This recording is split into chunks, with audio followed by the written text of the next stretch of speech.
If she was never here among us, would the nights have been this long? Would those empty pockets still be full? Will those broken hearts stay strong? Would old friends still trust each other? Would tears have never filled those eyes? How many dreams would have kept on breathing if they never heard those lies? If she was never here, how many souls would still believe? How many mothers sleep at night without another reason to grieve? No promises sold like sunshine, no hope wrapped up in fear. How many lives would still be whole if she was never here? One brave voice became a crowd. Everyone lit another lantern till the silence wasn't loud. Now the chains are lying broken. Now the masks have disappeared. You can't fool the light forever when the truth is finally here. She was never here. We never know the strength we found. Neighbors standing side by side, helping lift each other now. No more promises like sunshine. No more living life in fear.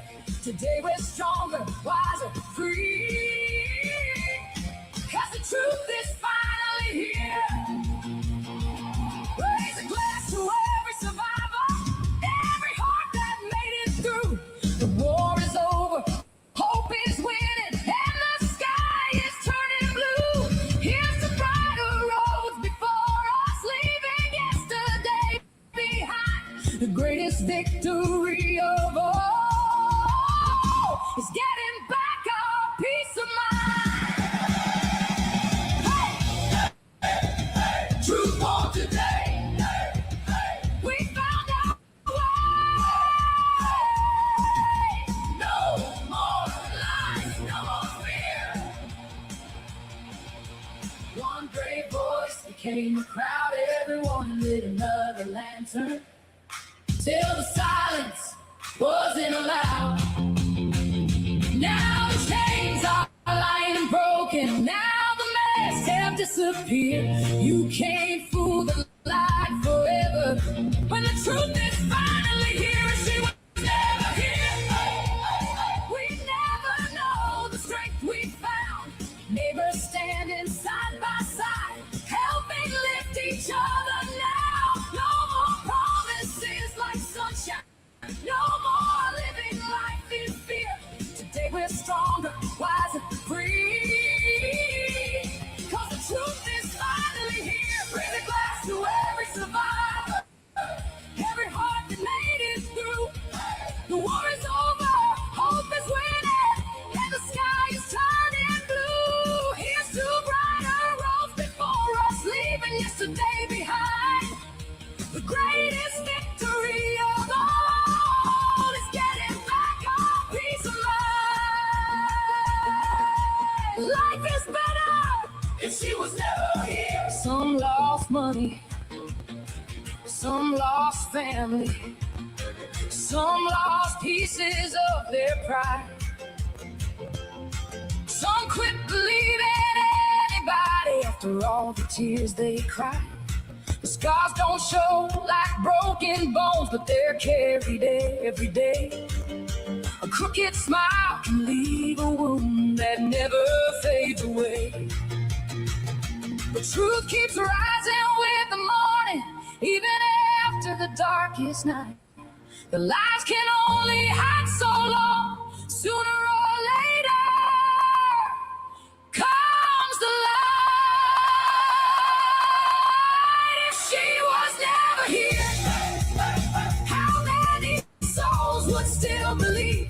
How many mothers sleep at night without another reason to grieve? No promises sold like sunshine, no hope wrapped up in fear.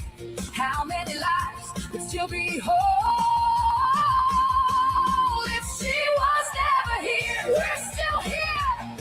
We stand tall. Truth out lies. The loudest fall. No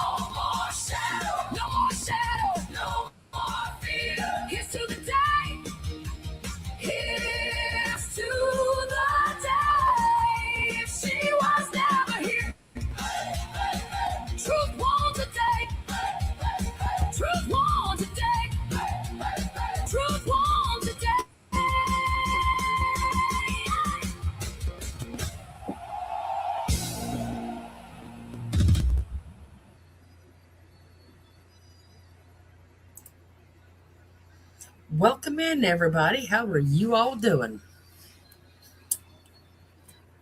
Who all do we have in the house? We got JC Ray. We got Kathy sending much love to Texas. Beth.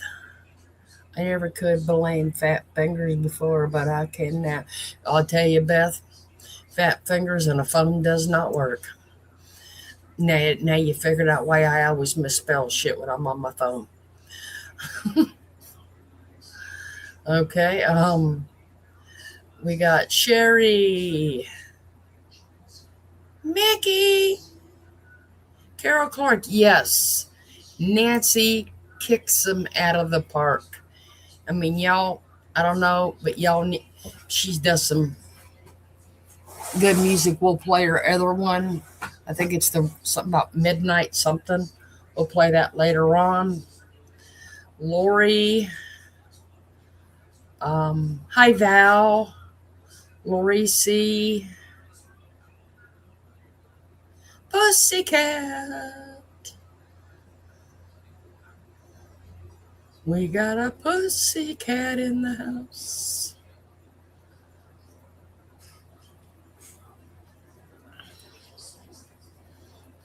So how? Oh, well, we got a bitey cat in the house. I feel special when she's in. Yes. Y'all, I'm doing much better. Um,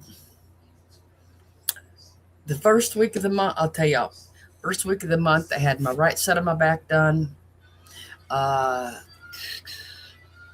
22nd, I had the left side of my back done. Um,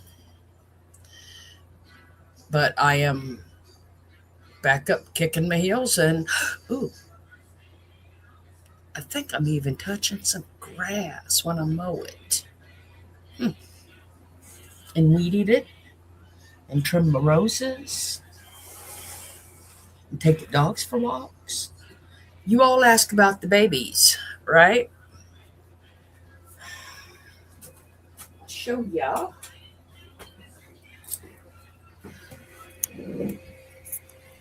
Boop-a-doo-doo. Doot-doot. There's Miss Coco. We put her a day bed in here. And she's got toys down there on the floor. See? Her and Wyatt play with. The plywood right there is still, the kid is still moving the platform for his bed. But,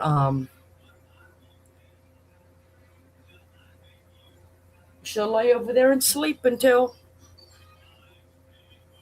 um, until I go to bed. See, she even has her own blanket.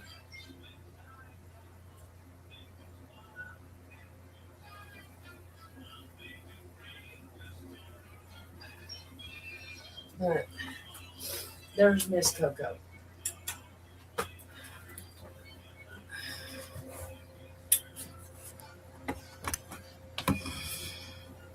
So, yeah, she has got such a hard life. Okay? I mean, it's unbelievable. And Mr. Wyatt is officially ours now.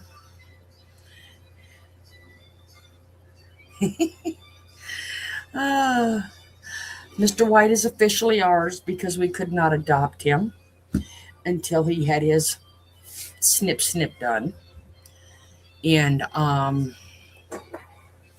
his snip was done on the 22nd.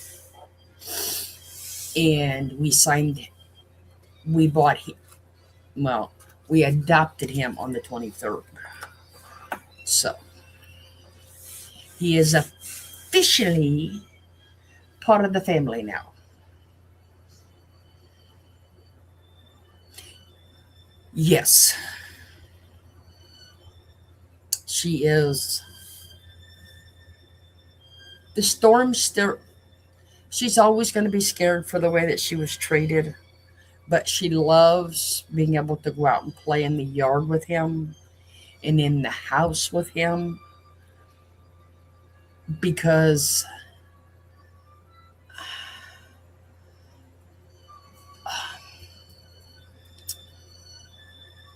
this was just a little too old for her to play with.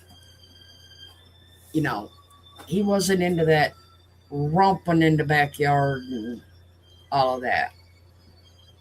But Wyatt romps and runs and explores, and yes, he's good for her. And he's a swimmer. Okay. He is definitely going to be a swimmer because he loves. Dad had him out today 3 times in the rain, 3 times with towels. He doesn't care if it's raining, and nothing bothers it. Nothing bothers that boy. So yes, and I can tell you that does not happen in this house. It does not. Actually,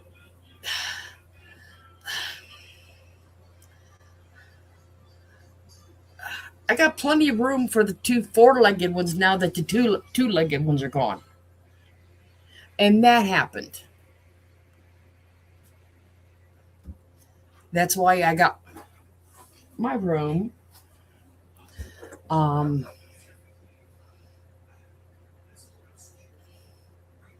the boys moved out with their girlfriends. Um,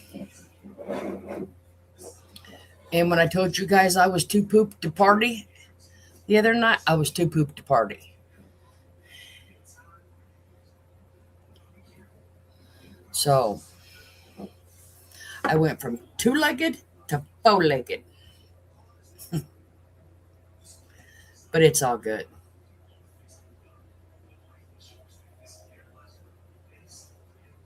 So, and Wyatt's in there probably laying beside Dad. When Dad's home, he's Dad's dog. When Dad's at work, he's Mom's dog. Y'all know how that goes. So, what have y'all been up to? Come on, throw me some. Come on, throw me some stuff in there. I remember the days of your painting. Yes, Kathy, I probably will again. But I don't know if you saw the room. There really ain't much in here yet. Um, because I had to give it a. I wasn't able to lift much or do excessive bending in that with the ablations on my back.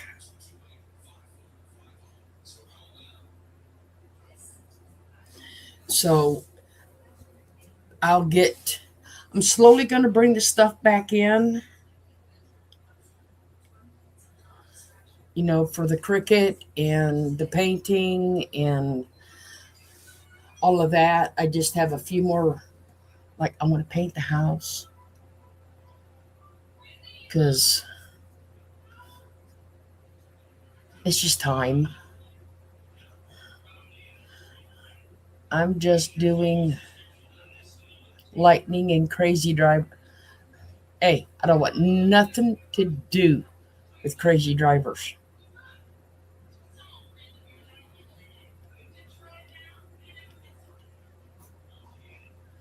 Um,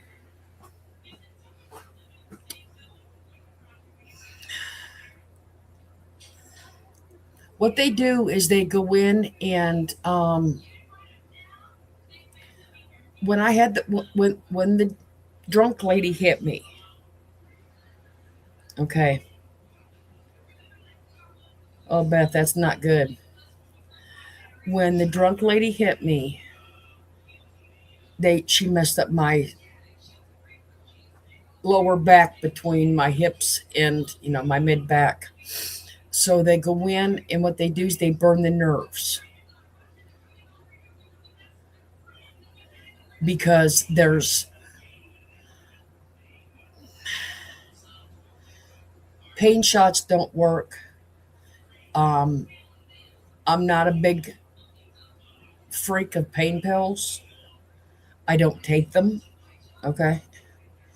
Um, so what they do is they go in and they burn the nerves in your back, and since you're under sedation, they will only do no. You're complete. Mine, I'm completely asleep. They. It only takes about 15 minutes, but they do one side at a time.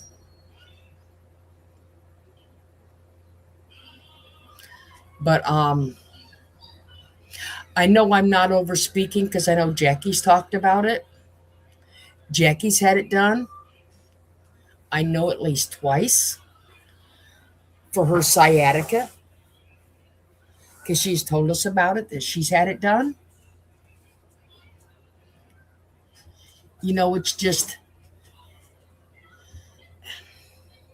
it's a way around the pain pills, to be honest.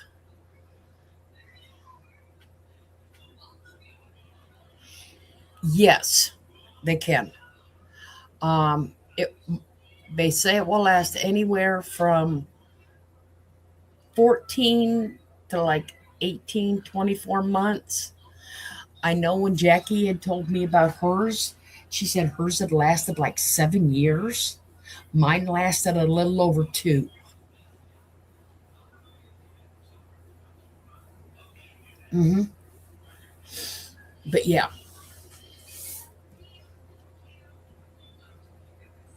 I mean, it took me 3 years to find a doctor that would do it. I went through the pain management, I went through the orthopedist, and then I finally found a decent orthopedist that does do the procedure.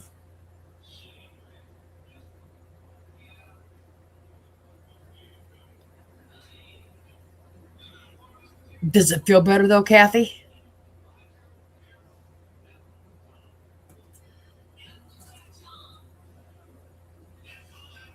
I mean, it makes a big difference, doesn't it? Yeah.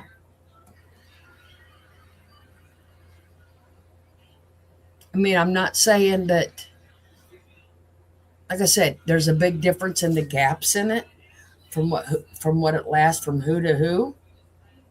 But I'm thankful they did it. I'm thankful they can keep doing it.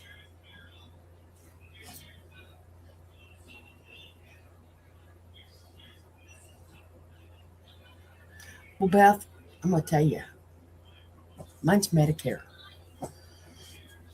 Okay, mine is Medicare.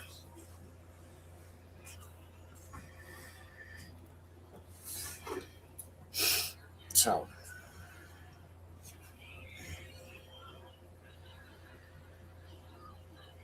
I would, Val.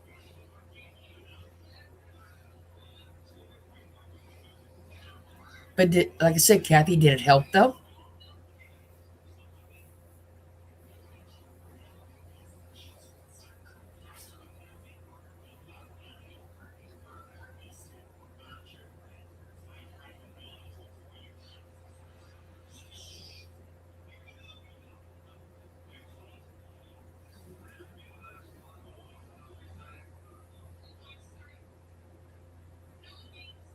Oh, sorry, Beth.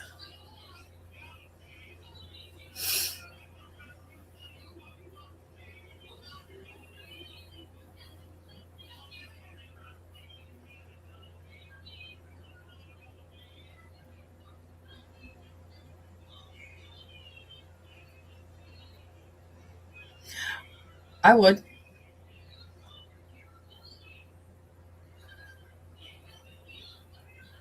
Lori, ask. You know what?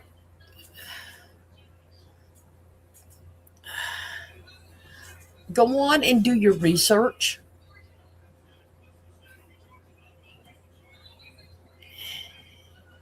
Because I will tell you this. Um,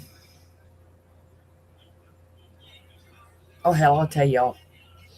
Um, that morning I didn't think. It's an automatic reflex. I got up that morning, I lit me a cigarette. I have to take my medicine before I go, or I can't even get in the car. So I took a big old swig, one of them big old butt kicking drinks in the morning that you after you've been sleeping all night of Monster Pipeline. Well, you're not supposed to do that. So, and I found out why. Um, I aspirated,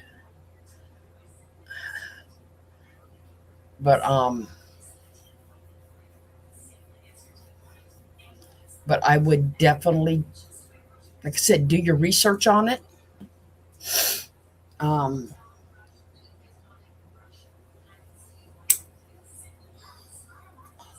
because like my neck, I thought it would hurt here, and then it would hurt just up the side of my face, just this side of my face, and then I found an orthopedist. That's how I got the cadaver bone. Was it had crushed one in my neck, and that's what was sending it up. So that's how I got the cadaver bone in my neck, and I ain't had a headache since. My face hasn't hurt, nothing. So if some smartass wants to come over here and tell me I look 200, be a smartass. I'm alive.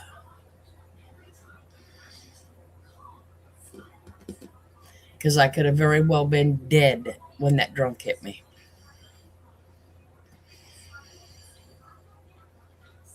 Okay.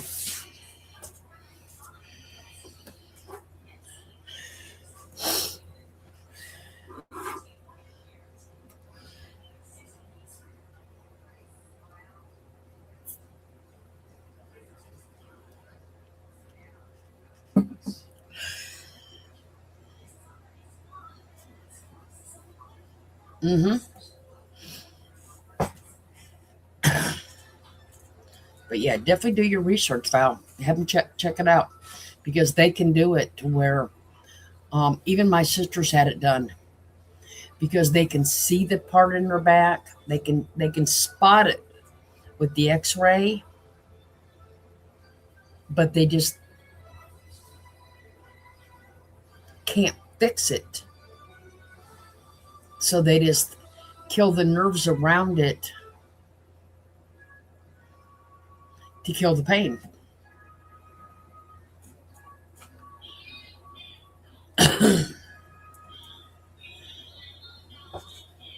So, oh, you're very welcome. You all can ask me anything. I mean, unless it's too personal, I'll tell you. I have nothing to hide.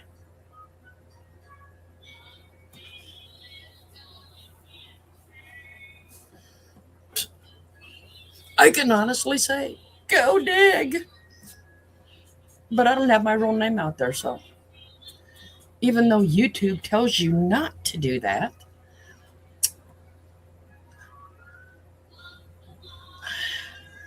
you know. So, what else is going on with you all? We ain't been around for a while.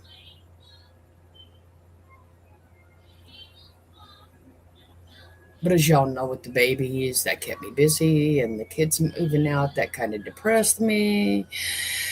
But it kind of made me happy, but it kind of made me confused, but it kind of made me, oh, just so well. I know, Val.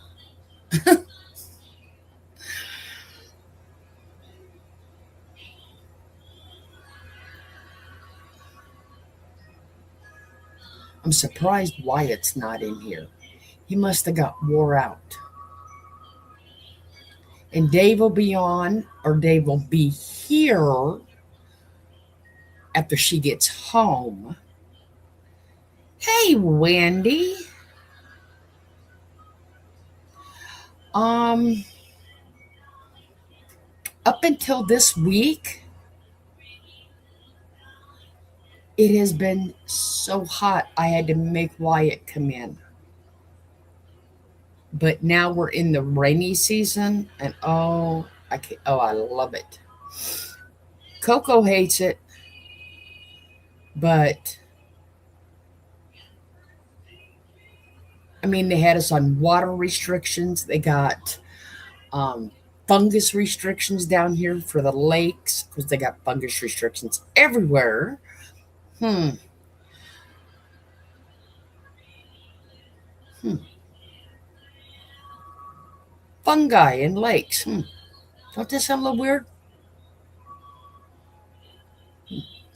That's okay.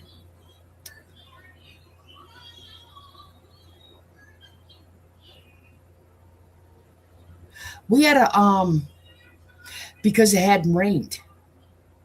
It had not rained, so you could only water once a week between certain hours. No pressure washing. They had a lot of restrictions. So anybody that that did their pressure washing of their decks, or the pressure, driveway, people that did that for a living were screwed because you couldn't do it.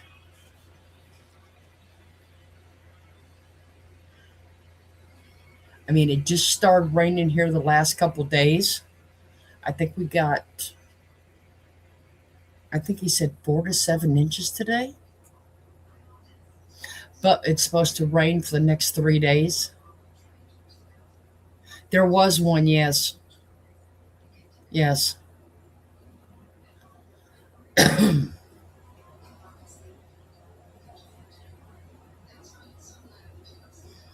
uh, I know who thinks they have the cleanest lake, Pussycat.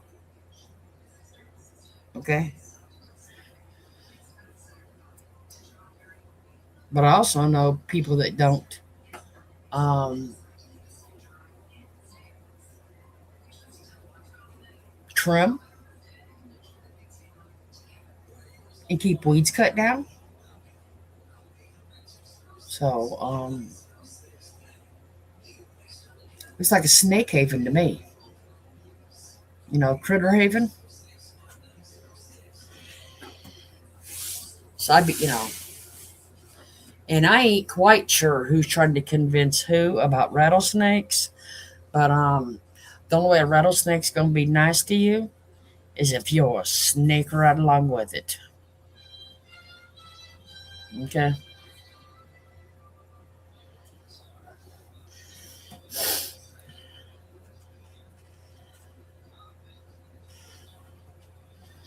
The devil sees devil. So you know what? That snake liked her. We know why. It knew what she was.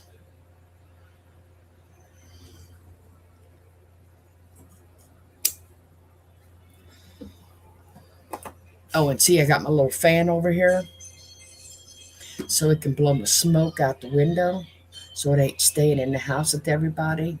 And I'm not making Coco smell it.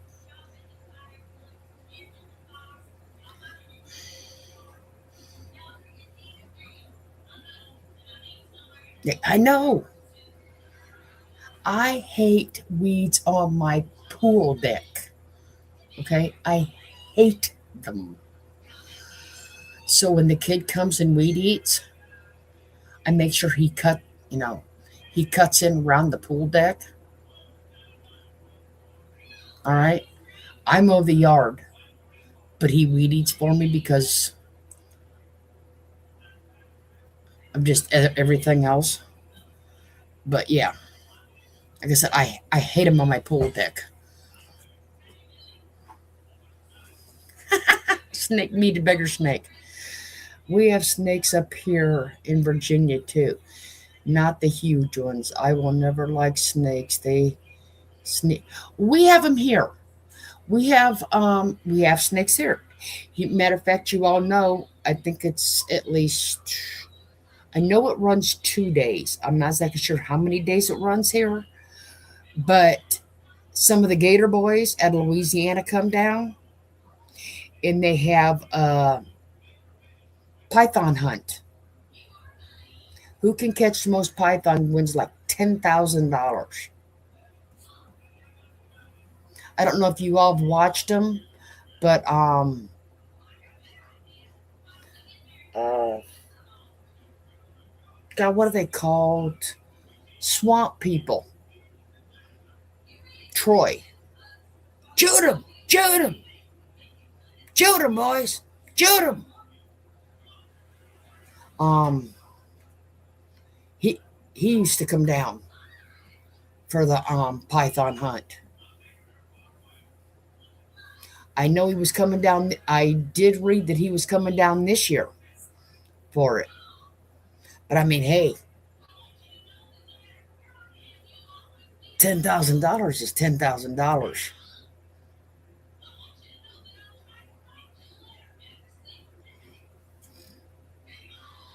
You're right, Jay. A woman did win that last year. You are very right.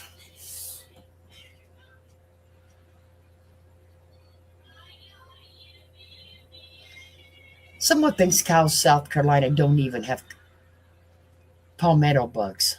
Okay? Let's get real here.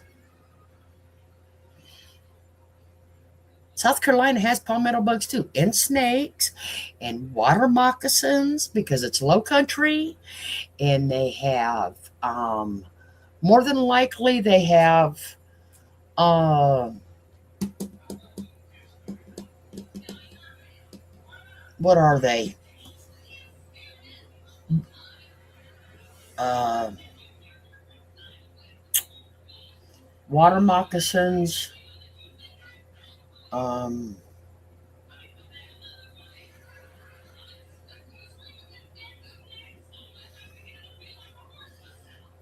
I mean, they do because if you got gators in Louisiana, you got gators going up the East Coast. Okay? Common sense tells you they're going for the warm water. And if it's on the East Coast, okay, just common sense. There you go, Wendy. Pythons, rattlesnakes, copperheads. See, people just don't get.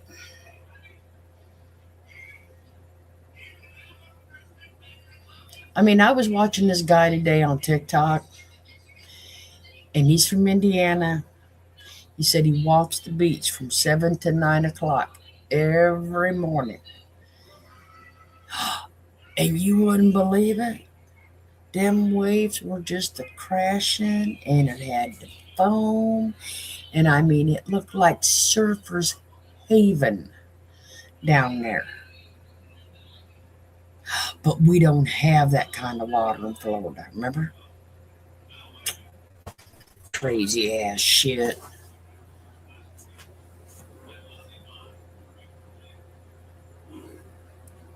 Let me, I'll show ya. Give me a minute. Let me find Miss. Get in my list here. D. Gotta find my D's.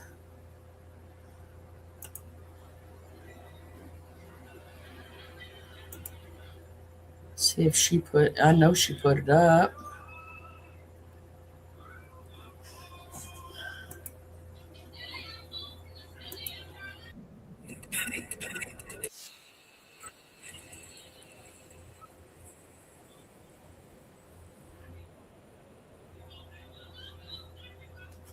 Did y'all see this?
That young man was 16 years old.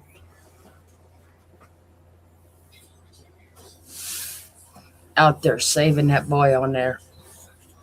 16. And a lifeguard. 16-year-old California State Parks lifeguard rescued a 10-year-old boy from pounding 8 to 10-foot waves at Seabright State Beach in Santa Cruz. That boy is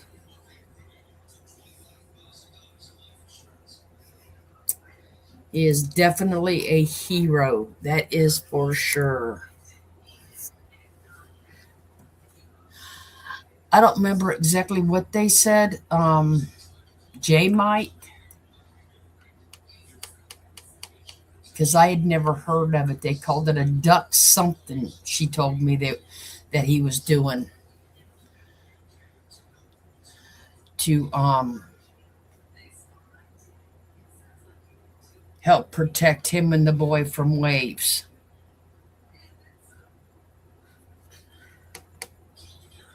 But yeah, them waves were crazy. Yeah, God bless him.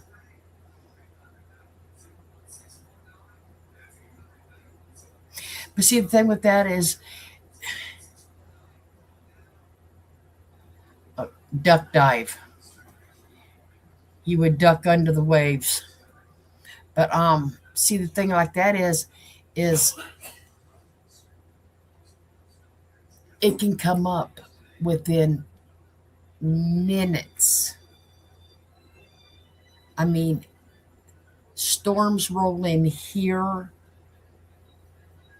within minutes. It can rain on the front side of my house and never hit the backyard. Okay. I can watch my security cameras and it's raining out there on the out in the circle and back here. The backyard is completely dry, the patio is dry. It just depends on how they all roll in. Okay? Things are just insane. You know, it really is.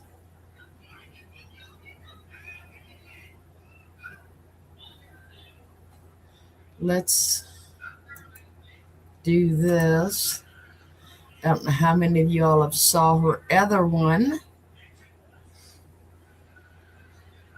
Um, from Nancy. I mean, y'all know that somebody was being really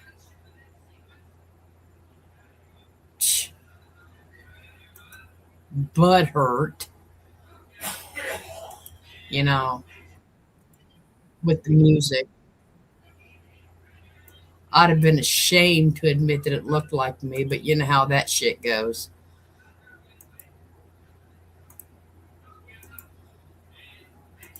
So, like, it's like admitting you look like a frickin' puppet.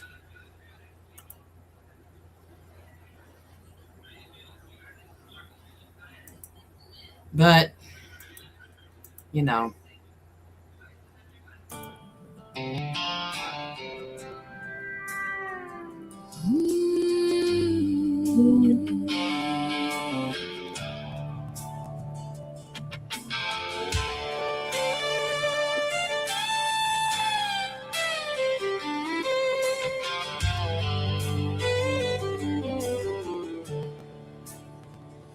I wasn't born to chase the shadows, never wore a thief's disguise. I just saw the smoke arising, heard too many desperate cries. Folks were handing over heartache, thinking hope was worth the cost. By the time we all woke up, too many dreams were already lost.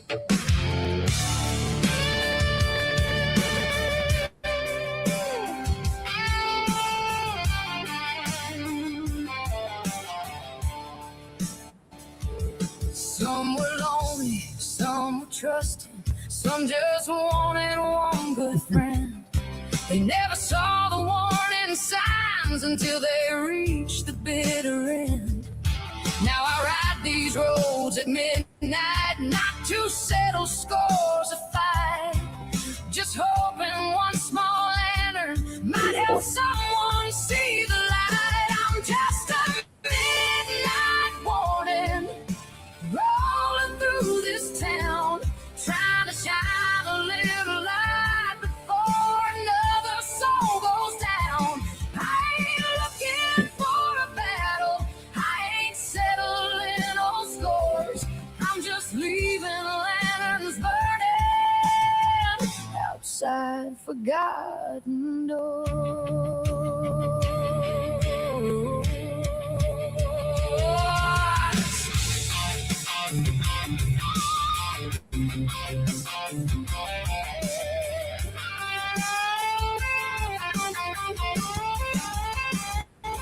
Truth don't always wear bright colors. Sometimes it's dressed in dust. Sometimes all it takes to fool you is someone begging for your trust. If I can reach one weary traveler before they lose their way, then every mile behind me was worth another day. I don't carry hate beside me, it only slows the ride. I'd rather carry hope and truth with mercy as my guide. The road is long, the night is cold, but dawn is worth the climb. One more soul awakened makes every mile worthwhile. I'm just a midnight warning, rolling through this town, trying to shine a little light before another soul goes down. I'll keep these lanterns burning till the night gives birth to day, 'cause someone out there needs to know there's still a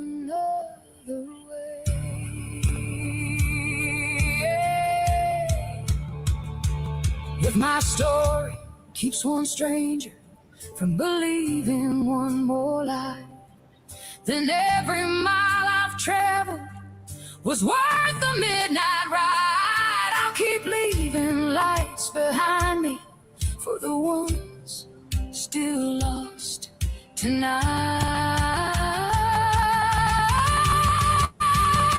'Cause saving one more soul is worth a midnight ride.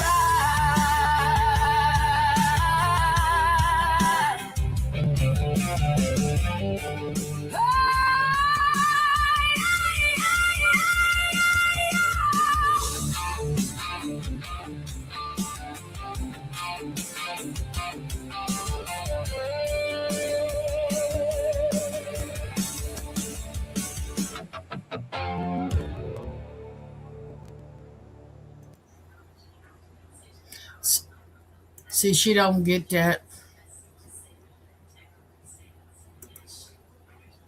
We're not gonna go away. One soul, one person, $1 is saving them from anything that she's put anyone in here through.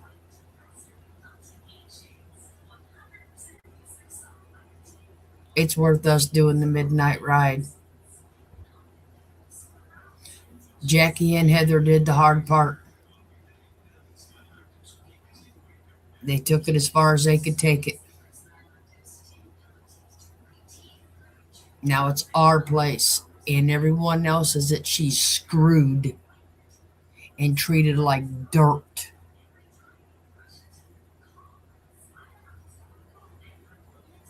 To make sure that we keep bringing this up into people's attention, and so they can see her true self.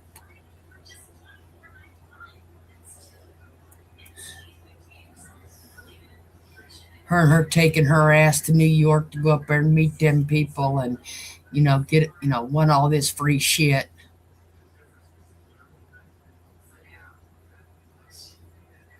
Let them see your true self up there, Merb.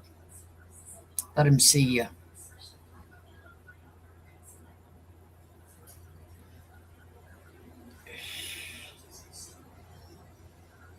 Rebrand your channel.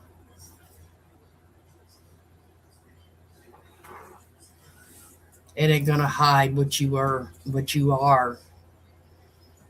what's under that skin suit.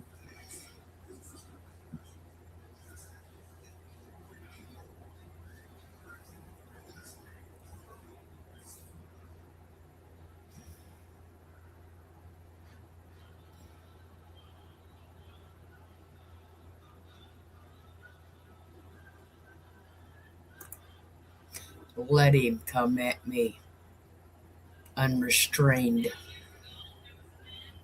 because I got news for him.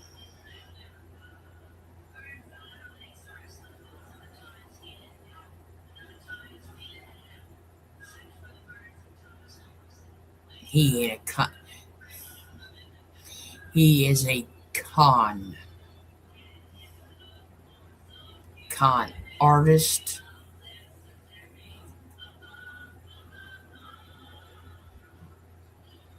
but a convict.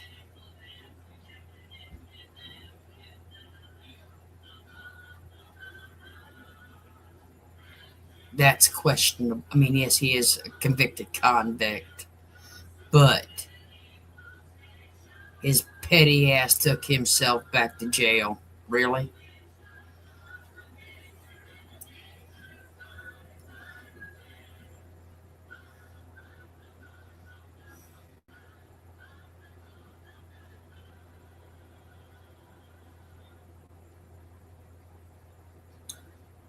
Wendy, do you do the stingray shuffle when you're in the water?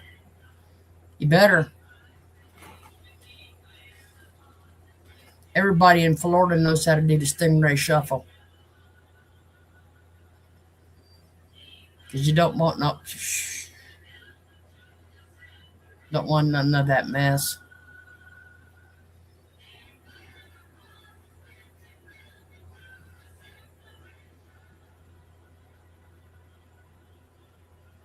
Oh, did y'all know if I want, I can go to California?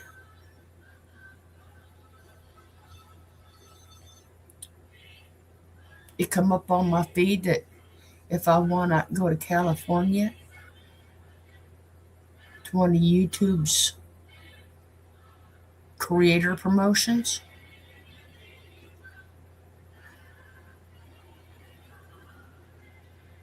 Hmm.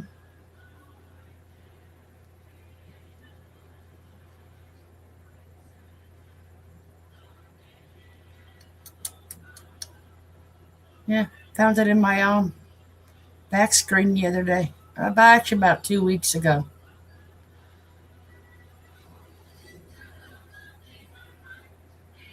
But I'd only have to go see Dave, though. I mean, I don't know who else lives in California, but I do definitely have to go see Dave. I mean, who would not want to meet Davita? Okay, realistically, who would not want to meet Davita?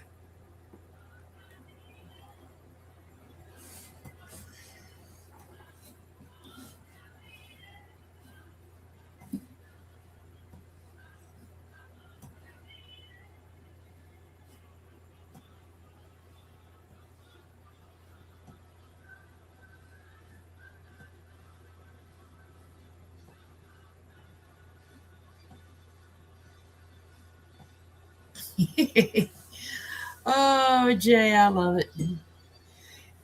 You must have that link on auto drop. You really do. I know. Could you imagine meeting Dave?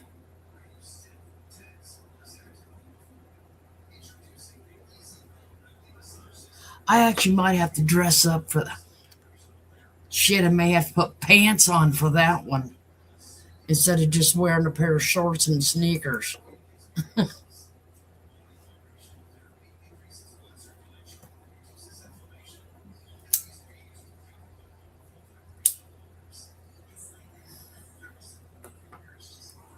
Mm-hmm.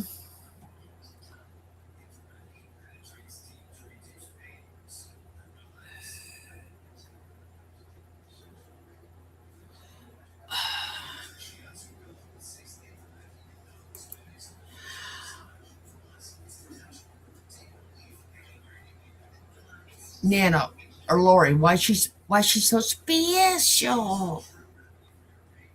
I thought the W was for special people. The W.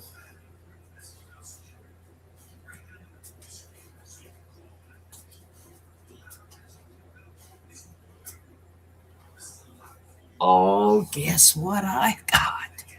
Hold on. Hold on. Hold on. Come here. Come here, Wyatt. Come here.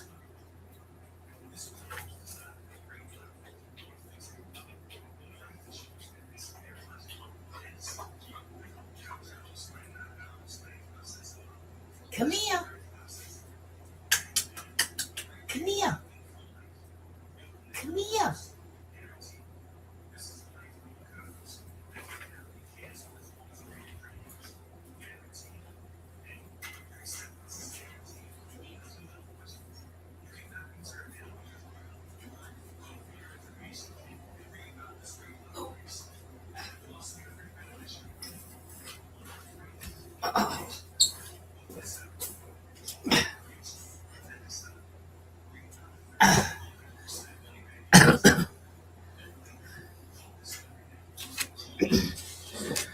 Say hello.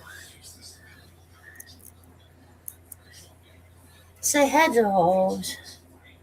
So how are you?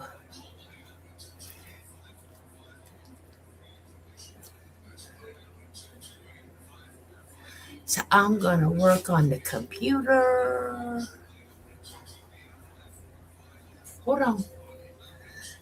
Yeah. So I'm gonna work on the computer. Oh yeah. Looky there. Ooh.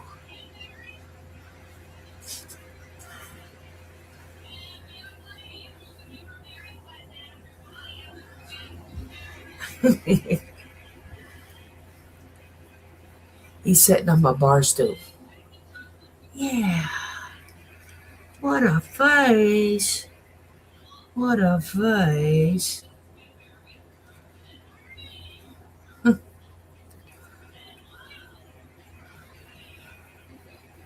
Oh, so I'm part of the family too. Oh, so I'm part of the family in here too.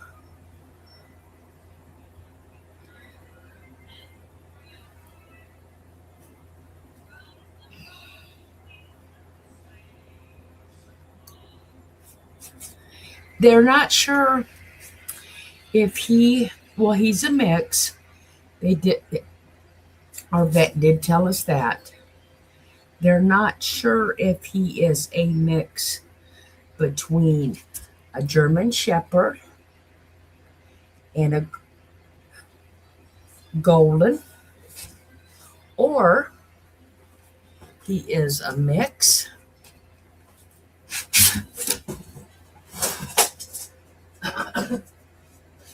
a mix. Come here. Come here. Come here. Okay, there he goes. Or a mix between oh Jesus. I'm trying to think. It starts with a P. Um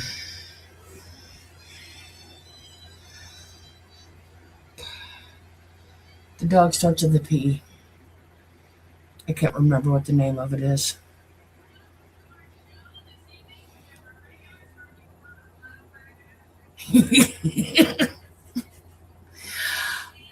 he When he went to the vet last week, he weighs 40 pounds. Okay. No, not pug. It's a big hairy dog.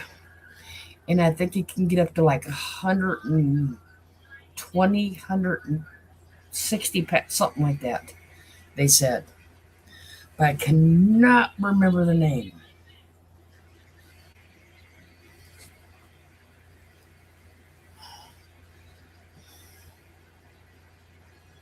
That's it. Jay, that's it. Don't know what it is, but I figure we'll wait and see when he gets bigger.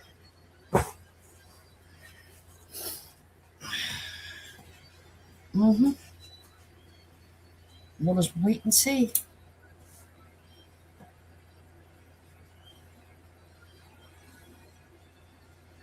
Mm-hmm.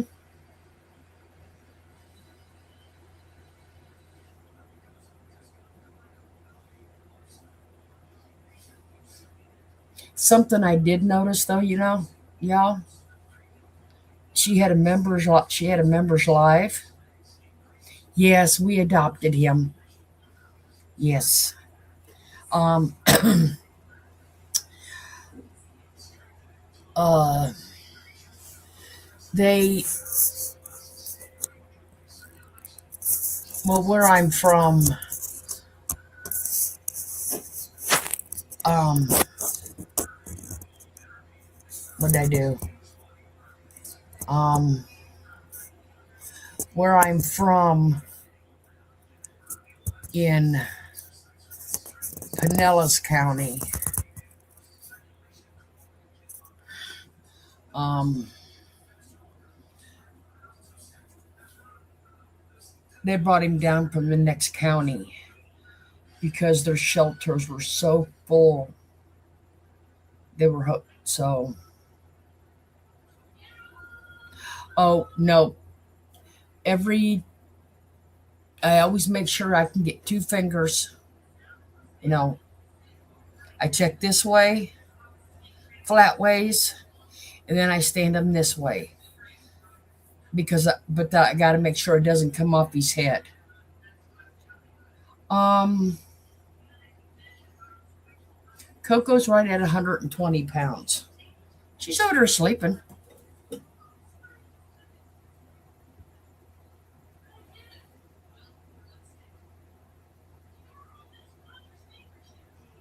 Yeah, see, she's over there sleeping.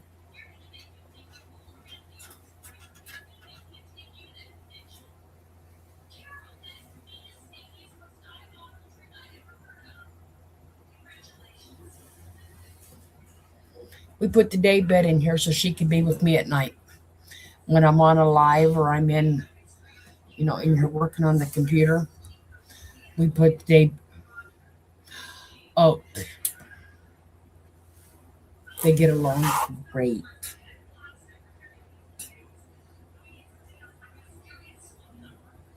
They get along.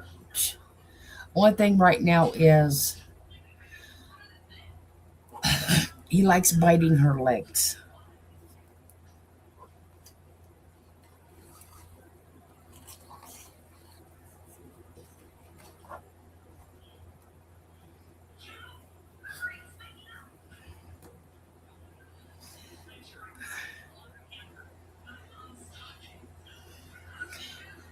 Wendy, I would agree with that.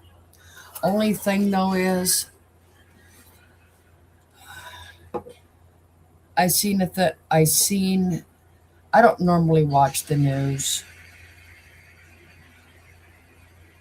but I come out one day and the husband had it on and they were talking about the high prices of the stores, and they were saying that people are starting to have to get into their savings to have to buy food.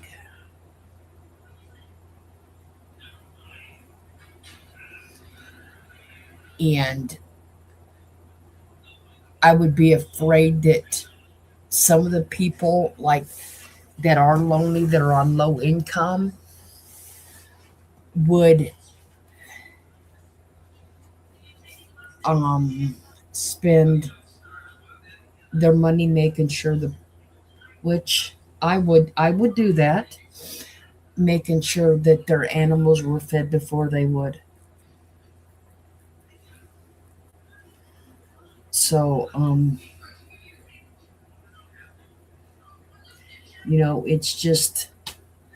it's a half of one, 2 dozen of the other. Because I mean I agree it would help a lot of lonely people, but vet expenses and the prices of stuff has gone up so much it may not fit into their budgets, and then they would not be taken care of.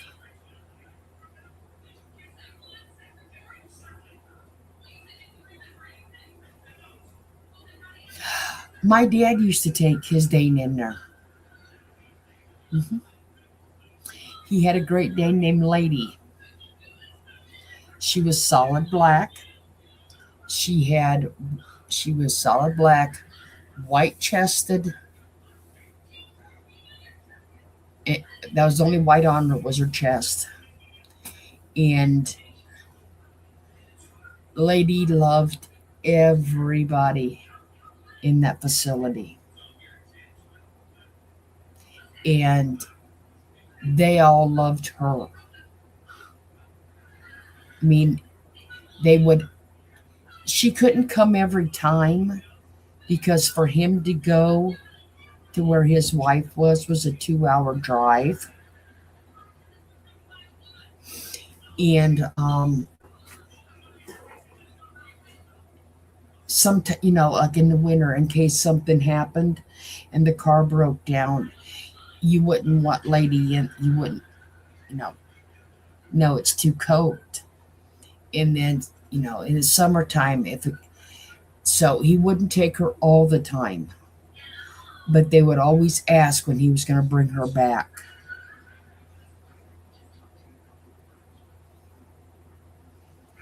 But I mean, like I said, they loved her like she belonged there.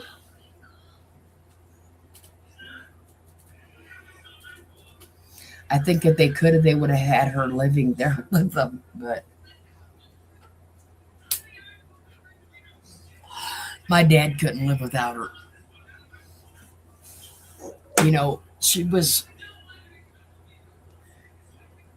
he had a baby gate. It wasn't attached to anything. He just would just lay it up against the hall. Okay. And she would stay behind the gate. Didn't touch it, didn't knock it over, but she would stay behind that gate.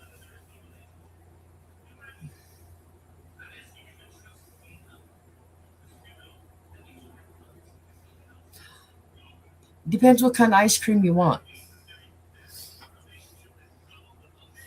Soft or hard serve?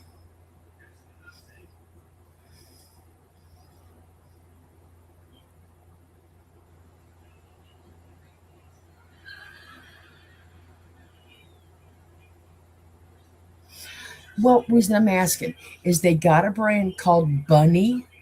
At least they do down here. Okay. It's called Bunny.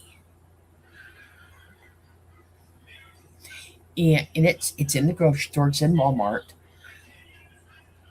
But it does not freeze like most ice creams do. It is a um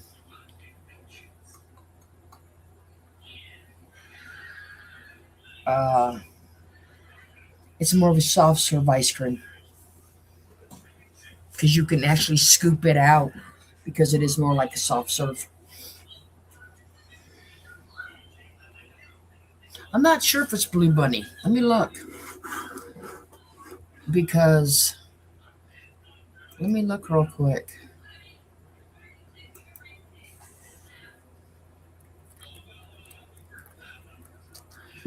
Because I thought it was just Bunny because it's the only one that I found. Or actually, the husband found it for me because he knows I do not like.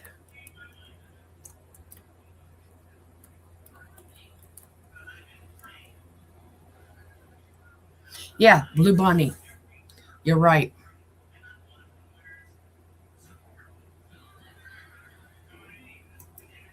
Yep.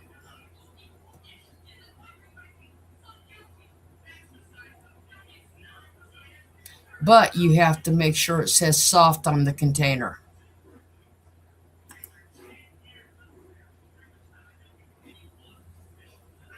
Because I guess, and I'll show y'all, I guess not all of it is soft.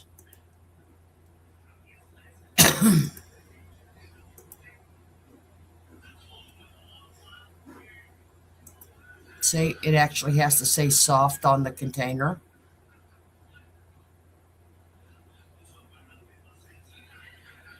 Because not all of it is. Well, I mean, that's what I Googled was soft, but I mean, they make all different kinds. But, like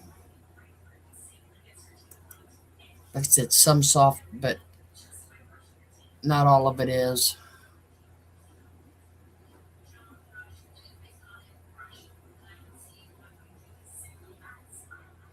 Yeah, because see, they have both. These ones are not soft.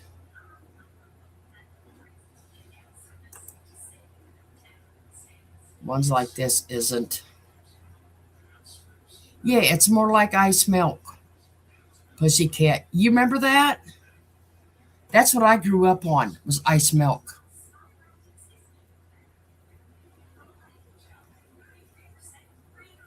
Ice milk is more like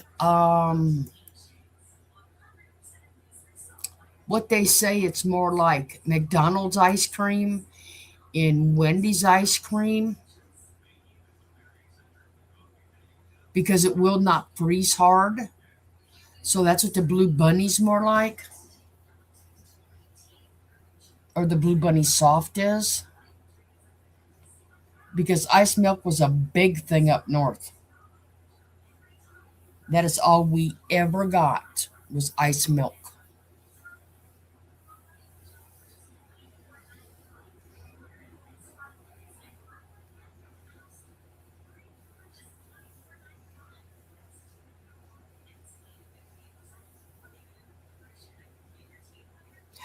Do you remember the little cups you'd get in school of ice cream? I mean, they weren't but about this big, and about that big around. Um, I don't. We'd always pour milk in those at lunchtime and make them. There was okay. There was just never enough ice cream, so you put a little bit of milk in them to make them a little, just so you could get a little bit more. Yep, and they had the wooden spoons. Mm-hmm. Yep.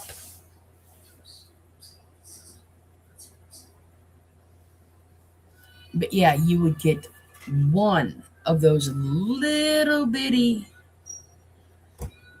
ice creams at lunch. And that's like, are you joking me?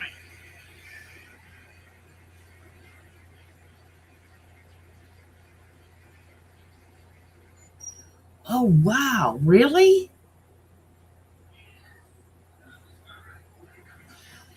We have cartons of soft serve like McDonald's does for the slushy machine. One carton is about over here and makes about 6 portions. Oh, that would be so cool. Do any of you still make ice cream at home? Homemade ice cream?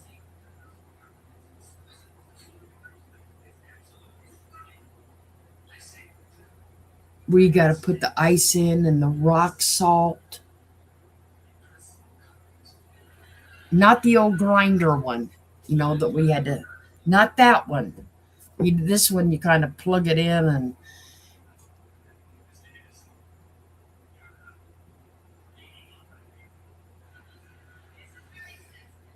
but has any of you made any homemade ice cream?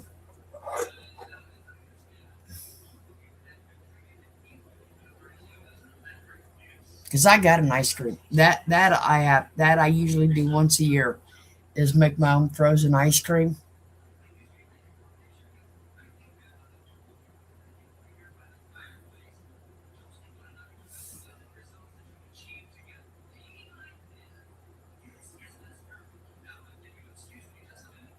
Yeah, that's what I'm saying. They're more like ice milk is more like McDonald's, Wendy, actually any of the ice creams at the fast food places. I actually spent one night and Googled it because I was trying to figure what happened to ice milk. So I went down the rabbit hole. What am I saying? What rabbit hole don't I go down?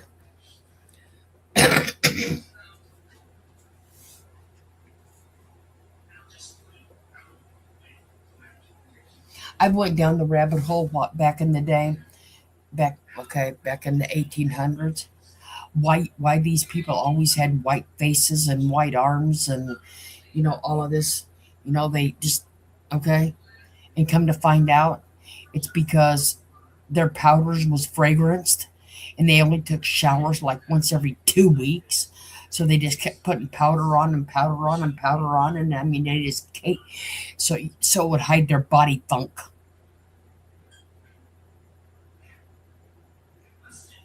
Okay, that's why they looked the way they did because they were just caked in powder, hiding their body funk.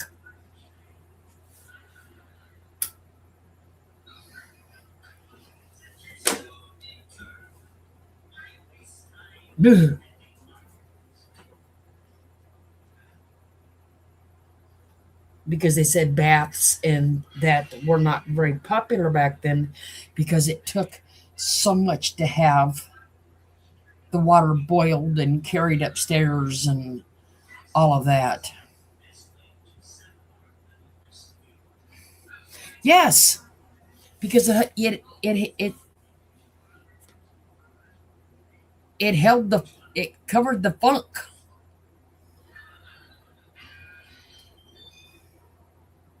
Do y'all remember those big old containers of powder that your grandmas and all grandma and great grandmas had with those huge old powder puffs?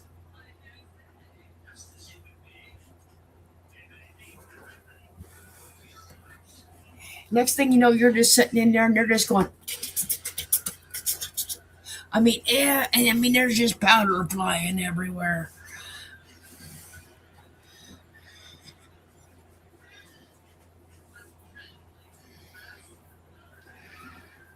Like I said, I went down that rabbit hole months ago because they stunk.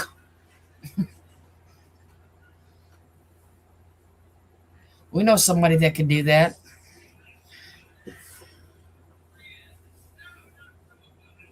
Might smell better than salt water or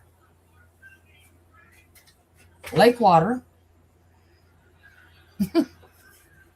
you know.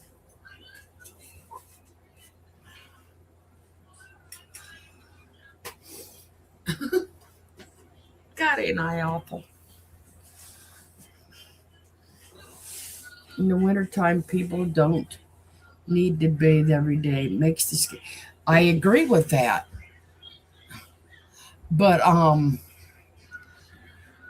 but can you imagine back in the 1800s, they had the corsets, they had the pantaloons, they had the big hoops on their skirts, and then they had the overlay of this. My, they must have had 30 pounds of clothing on every day.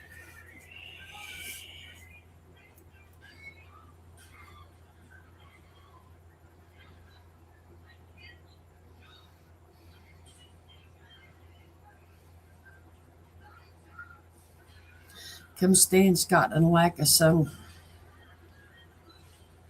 Oh no, I need my son. Even if it's just to look outside, I need to have my son.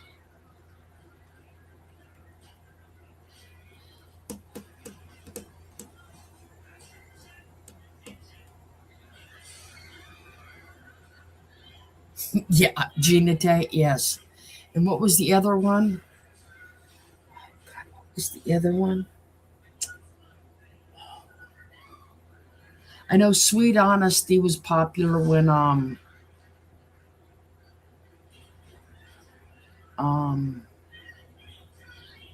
my sisters were growing up. But there was another one.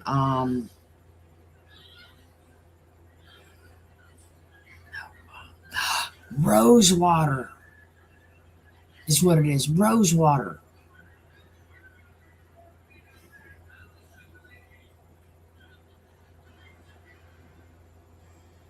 I think there was something else with it that um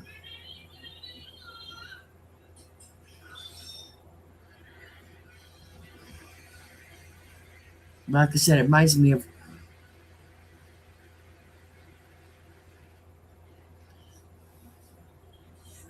how many of you guys have allergies to stuff like that?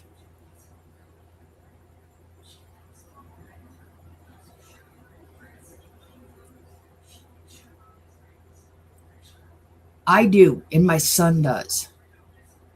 He cannot walk down a candle aisle. Okay? He cannot do it.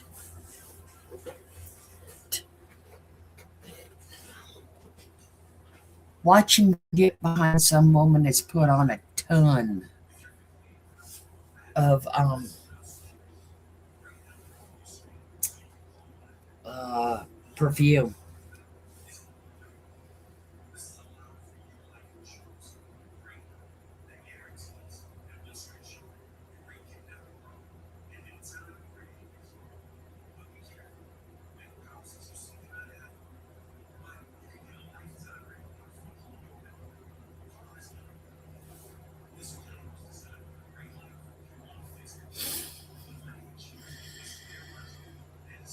Yeah, I mean, like I said, he will turn around. That was Dave. She's not going to be able to make it in tonight.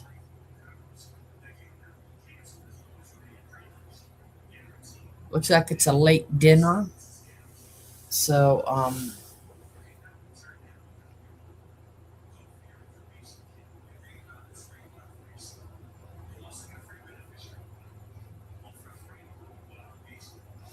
yeah, I mean, like I said, he just cannot stand that smell. I mean, he will not. I used to always do my laundry in the lavender beads. Nope, will not do it. He will not put. And then if it okay, I'll try, something else. And he will never put a scented laundry soap on his clothing. Never. I use Gain too. I do too.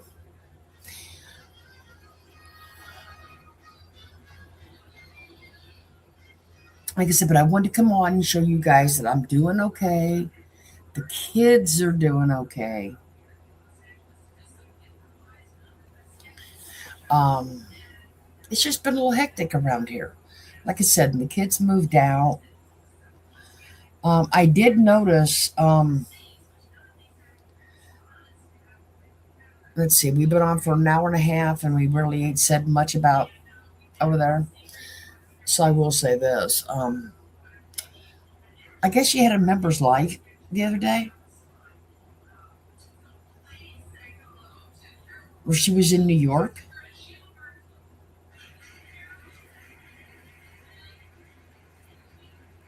Um,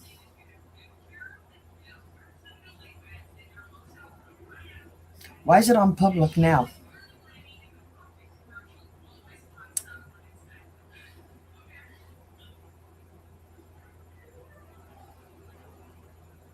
Did you not get enough ads or sponsors or people to watch it?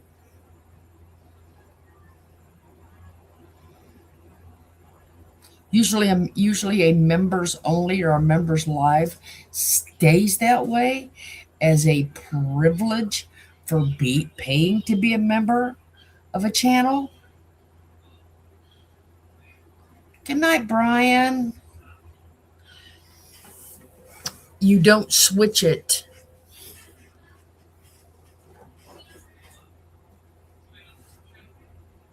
to get views and to get your ads. But you see what I'm saying? It shouldn't matter.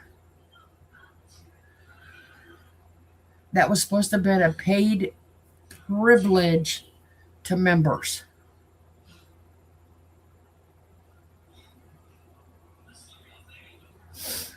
If nothing else, make a new one, but it still shouldn't be covering the same stuff that was in that one,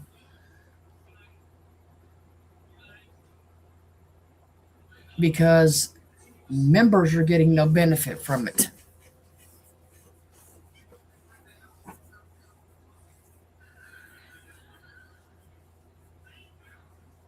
From what I'm getting, well, basically, yes. Just so you, I mean, like I said, not enough people watched it.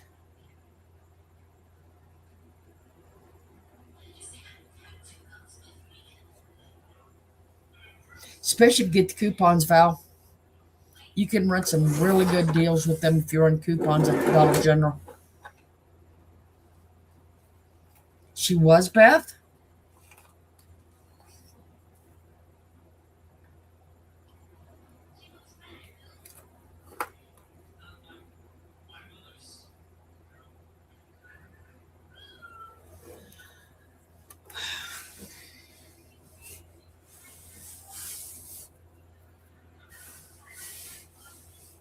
One night I'm going to bring up I know some of you watched me talk about it when it first came up. The lifeboat with that was a mistake I fell into.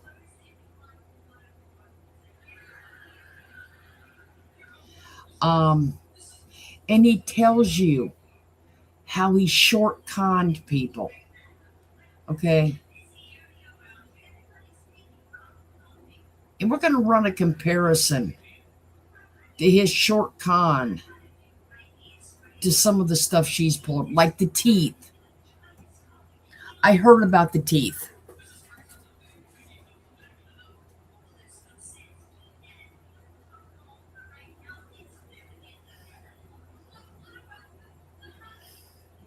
Get a bridge.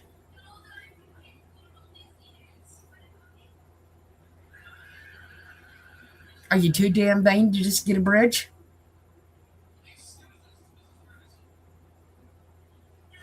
As much as stuff gets infected, and it just seems like the more these people are throwing these implants in and all of this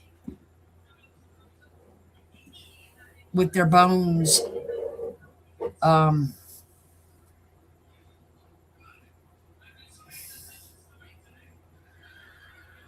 I wouldn't be putting any kind of metal in my bones in my mouth.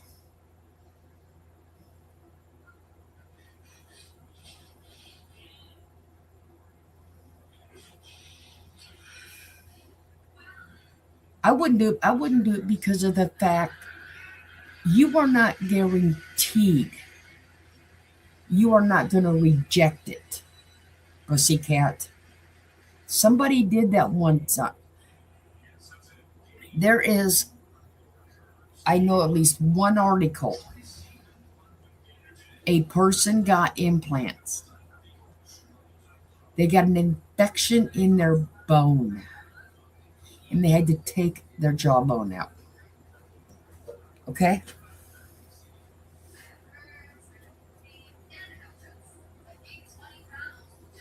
Is it worth it? Is it really worth that kind of money?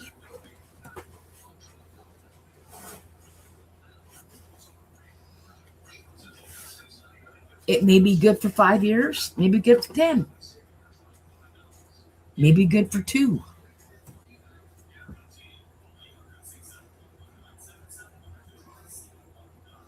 That's it.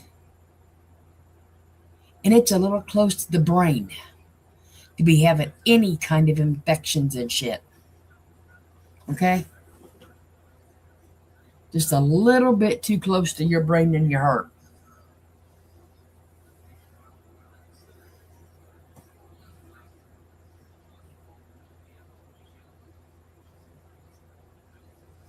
Is anybody watching Sarah's page? With her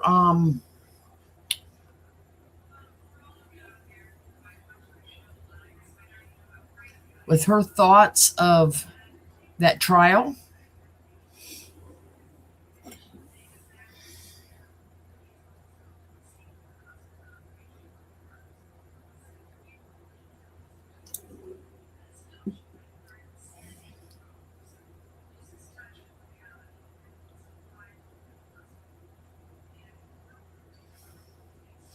But see, pussycats, that's the thing.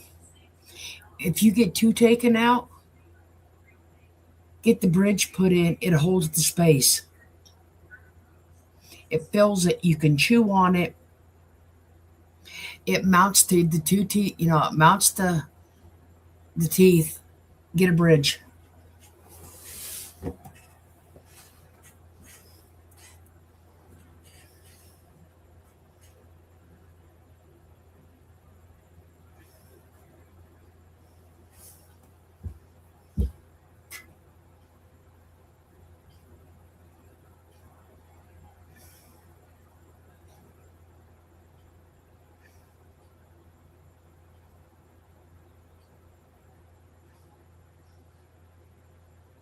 Oh, speaking of trials,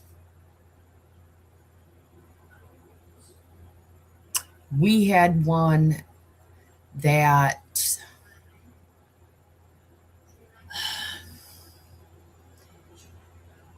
it has to go in front of,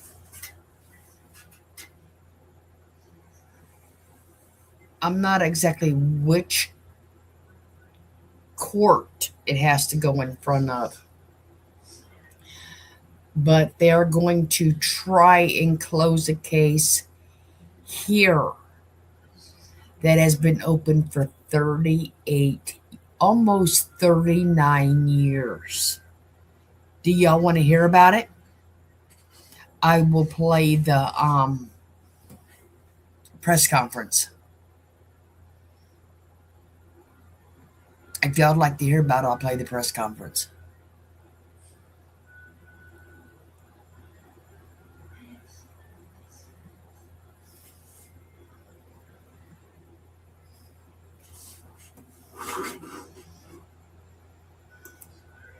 I mean, it is sad, to be honest, that this family had to wait 38 years.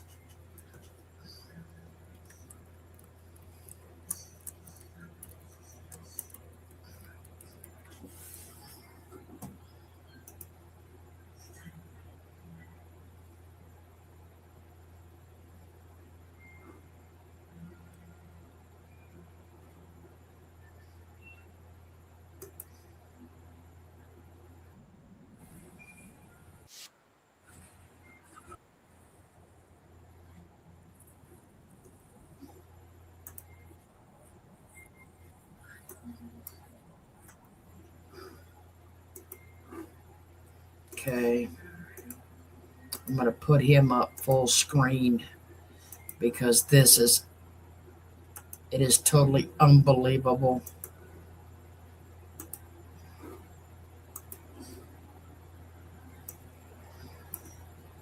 We've not been able to share with the media because we've had an ongoing investigation.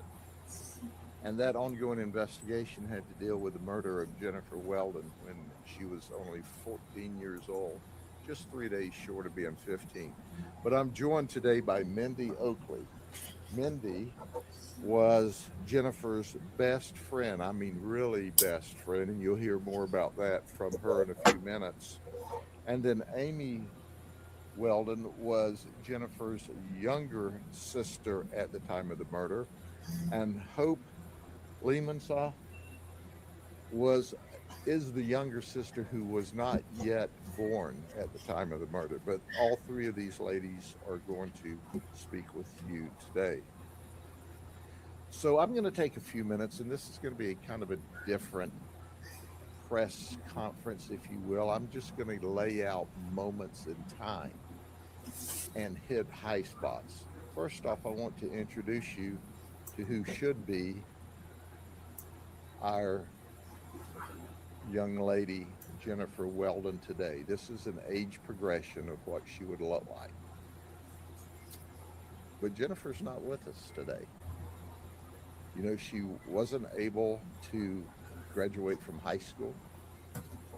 She couldn't go to college. She never had the opportunity to marry the love of her life. She never had the opportunity to have the children and raise the children and enjoy the wonders of being a mother.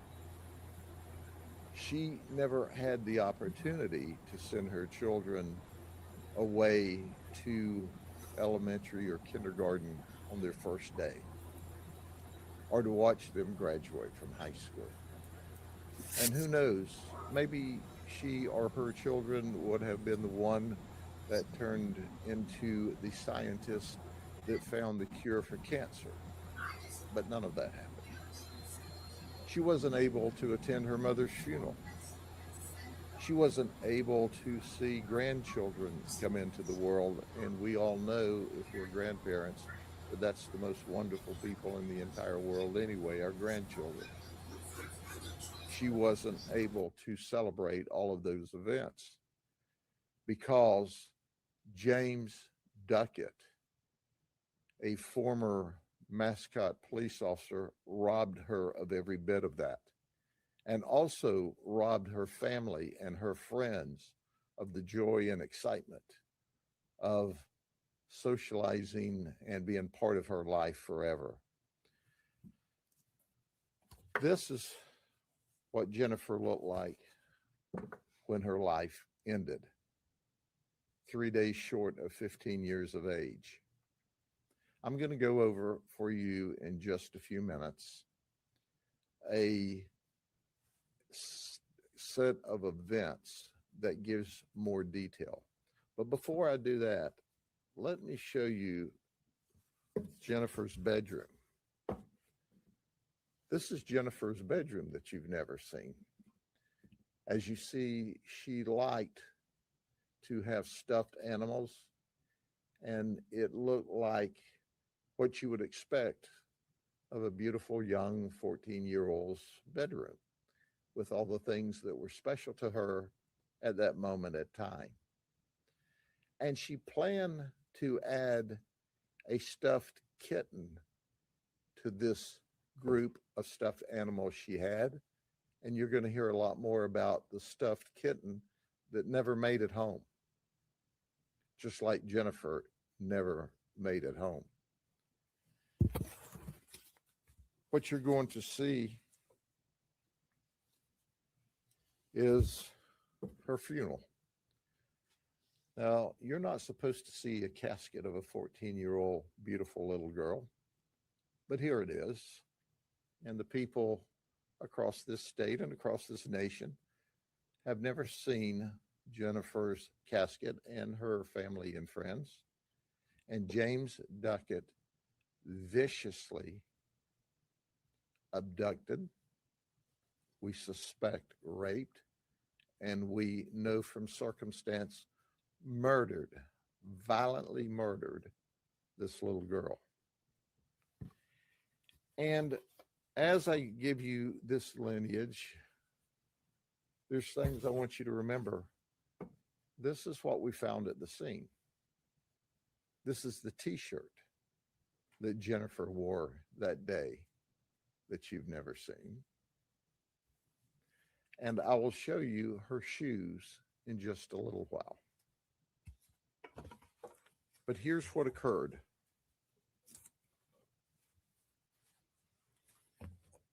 Jennifer lived on North Soakham Loop Road in Lakeland. We know that she disappeared on Saturday, September the 19th, 1987.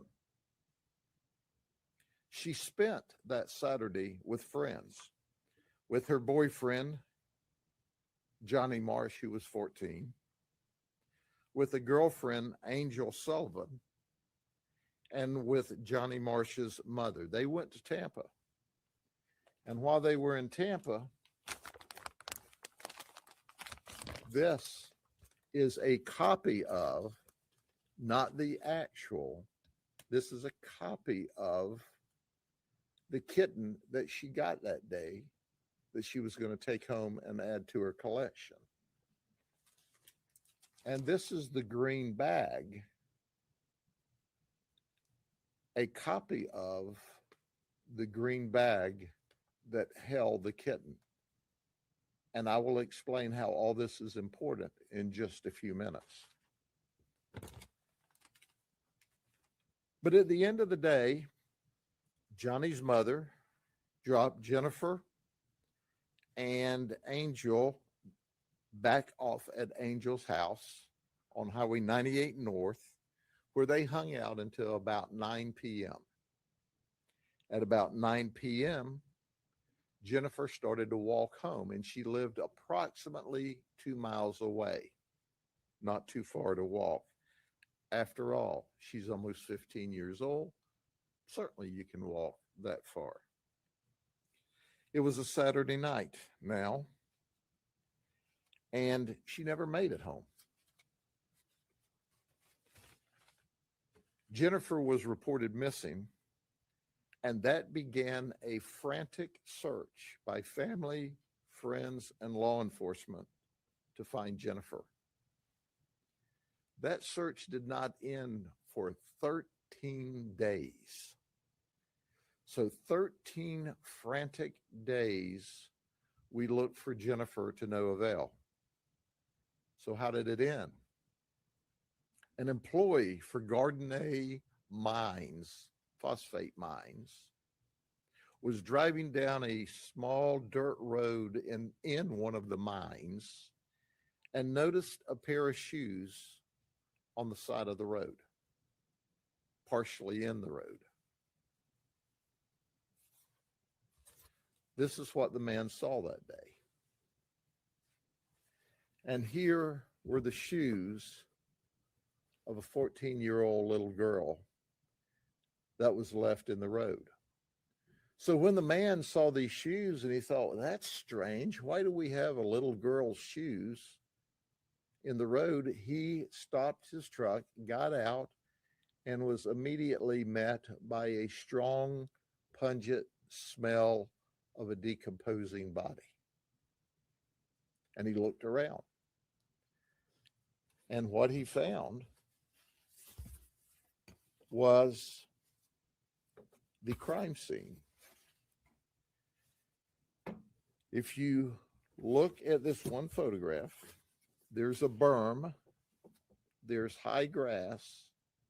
So James Duckett took her through the grass, off the side of the berm, into this wooded area.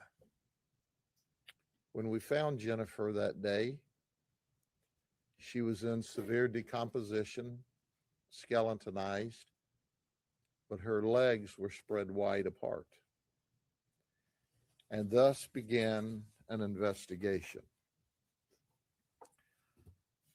An investigation of who in the world could have done such a vicious thing to such a beautiful child.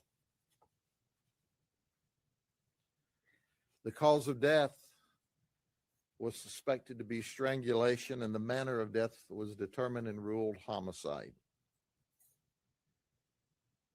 There was no obvious evidence at the scene.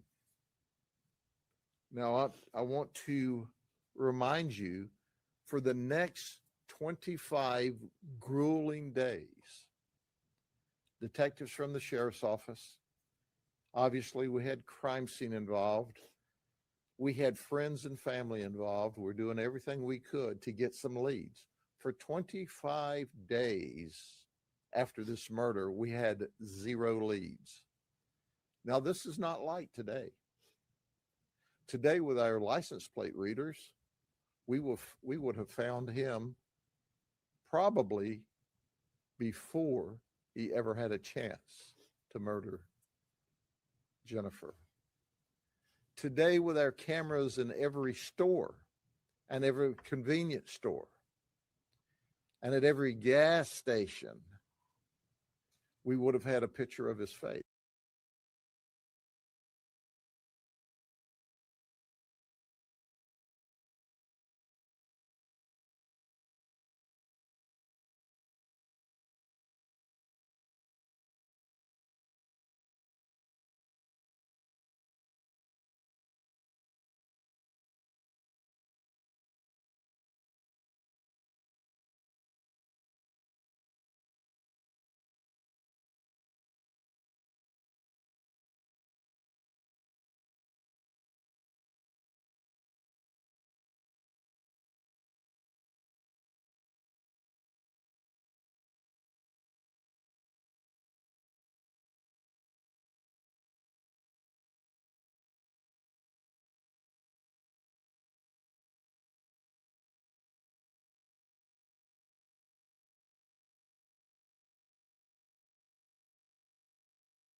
Oh, I'm sitting here talking to you and it's froze. Okay. Now let me repeat it. He's sitting here talking about the cameras, okay? That it's saying that they could help. No, I paused it. Did it? Okay. He's talking about the cameras that are out here watching the license plate readers, watching the people run stoplights, watching the, you know, these perps sitting here getting away and they can track their plates. We have one individual down here, one that is sitting in a lawn chair with a pole, with a piece of cardboard up in front of one of those cameras, saying that the state is invading his privacy. He has his right to privacy. Those cameras do not belong there. But he has been sitting there in front of this camera for like 2 weeks. Does anybody think that one man is going to get those cameras taken down? When he's telling us how good these cameras are to help solve issues. Today, we would have had DNA and the ability to do much, much more than we could ever do then. We had no fingerprints. We tried. We had no evidence on the body. It was degraded. We had no evidence on the clothes. It was degraded. And you'll hear me say probably again in a minute. Over the years, we've sent over 10 different pieces of Jennifer's clothing to the labs as DNA came about and got better and better, and never were able to get anything. Not her DNA, not the suspect's DNA. We were frustrated. Then one day, Detective Bob Weeks woke up and learned on October 27th, a police officer was arrested for the abduction, the rape, and the murder of an 11-year-old child in Mascot, Florida, where he was on duty at the time. In that investigation, they had fingerprints. In that investigation, they had some of Duckett's pubic hair on the victim. They had a very strong scientific case. They had witnesses. They had evidence, and he was arrested. He had been fired in June before he was arrested on October 27th.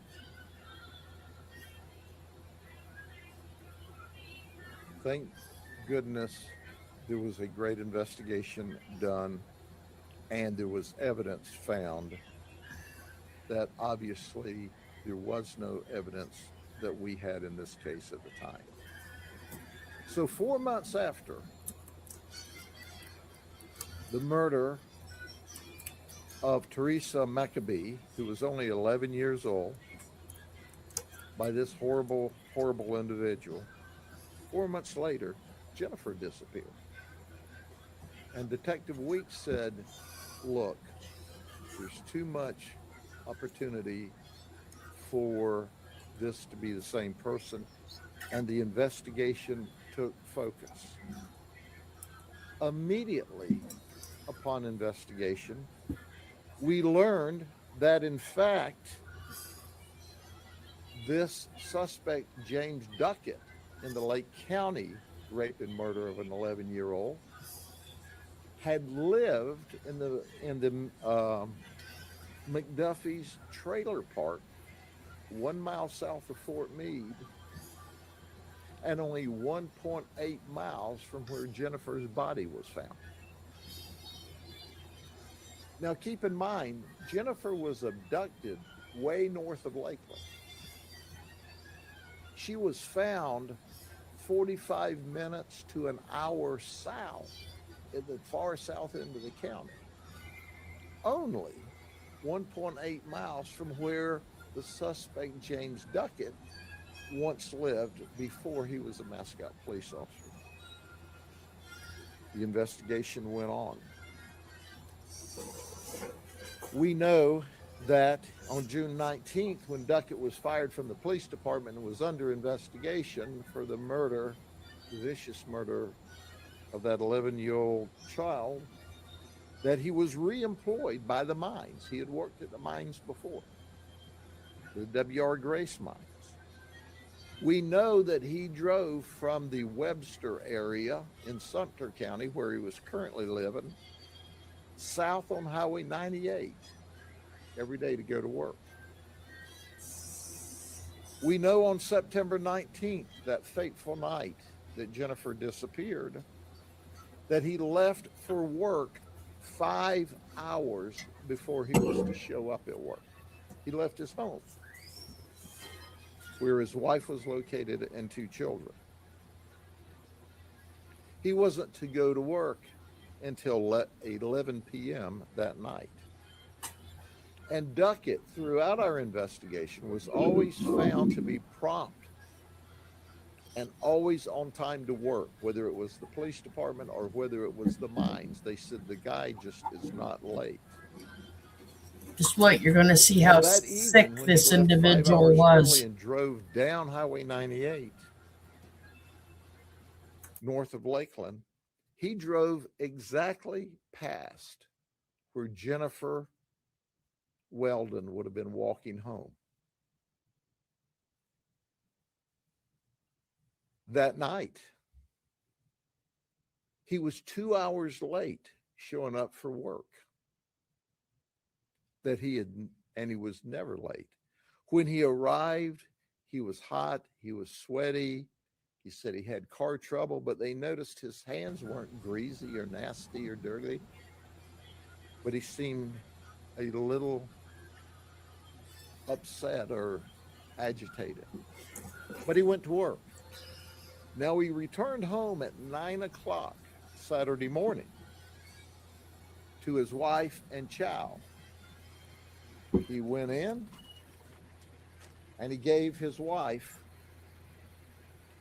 a green bag containing candy and a kitten, a gray kitten, just like this. And he said, I brought this for the children. She said, you brought one toy for 2 children, and she threw it away.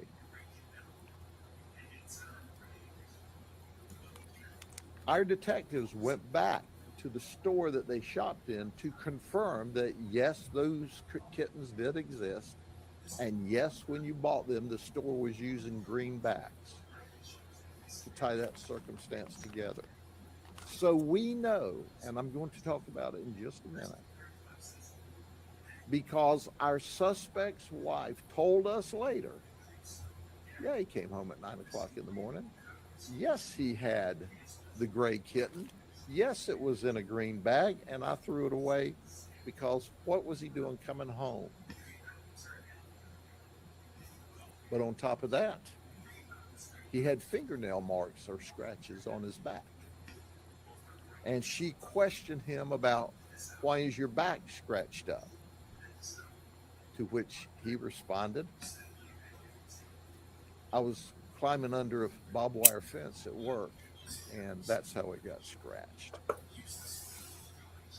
Carla Duckett said that during subsequent interviews, that while Duckett was in jail on the Lake County charges, that he asked her to make up fake receipts about car repairs.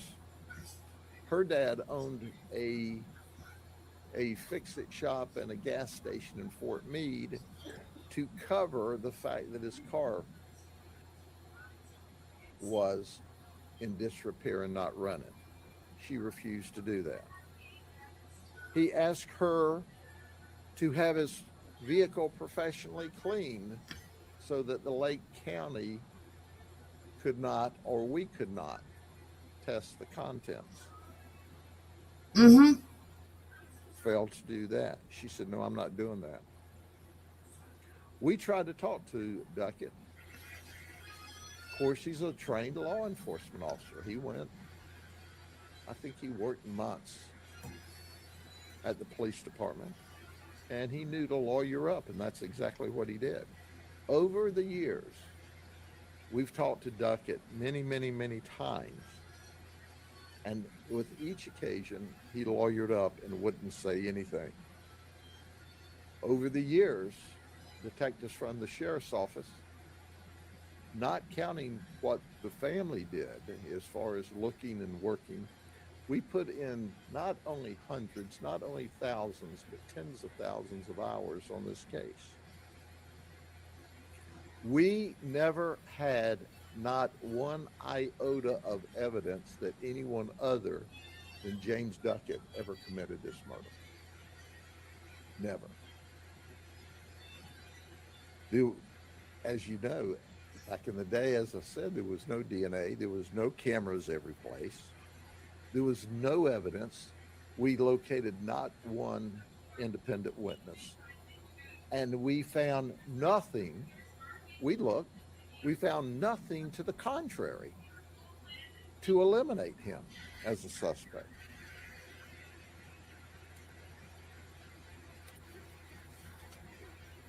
So we got to a crossroads several years ago. It's like, do we try to push a circumstantial case to a jury?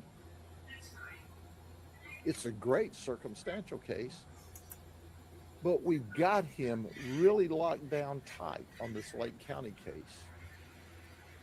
He was convicted and he was sentenced to death. Do we do something here to try to get a conviction and it potentially jam up or create more defense or more arguments or more excuses why he shouldn't? What would you all do? Would you try? Would you try the case since they really didn't have any evidence on him? Yeah, I paused it a minute. Would y'all?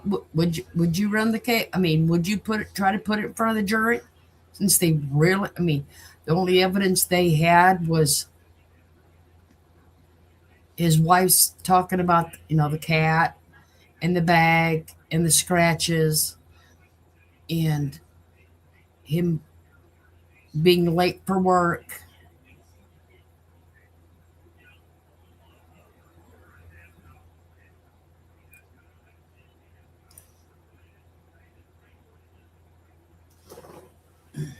Well, you got to remember this woman here in the white shirt is her younger sister. This woman here was her best friend.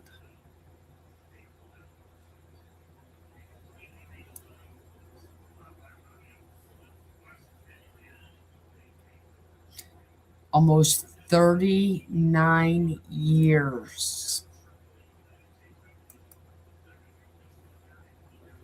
This is what they decided to Be do. executed. So as long as we had him locked up and everything was well, our case was only circumstantial, without evidence, without witnesses. We would just continue to chip away at new DNA and hope at some point in time maybe he would get a conscience, which we know that's not going to happen, and confess, but he didn't.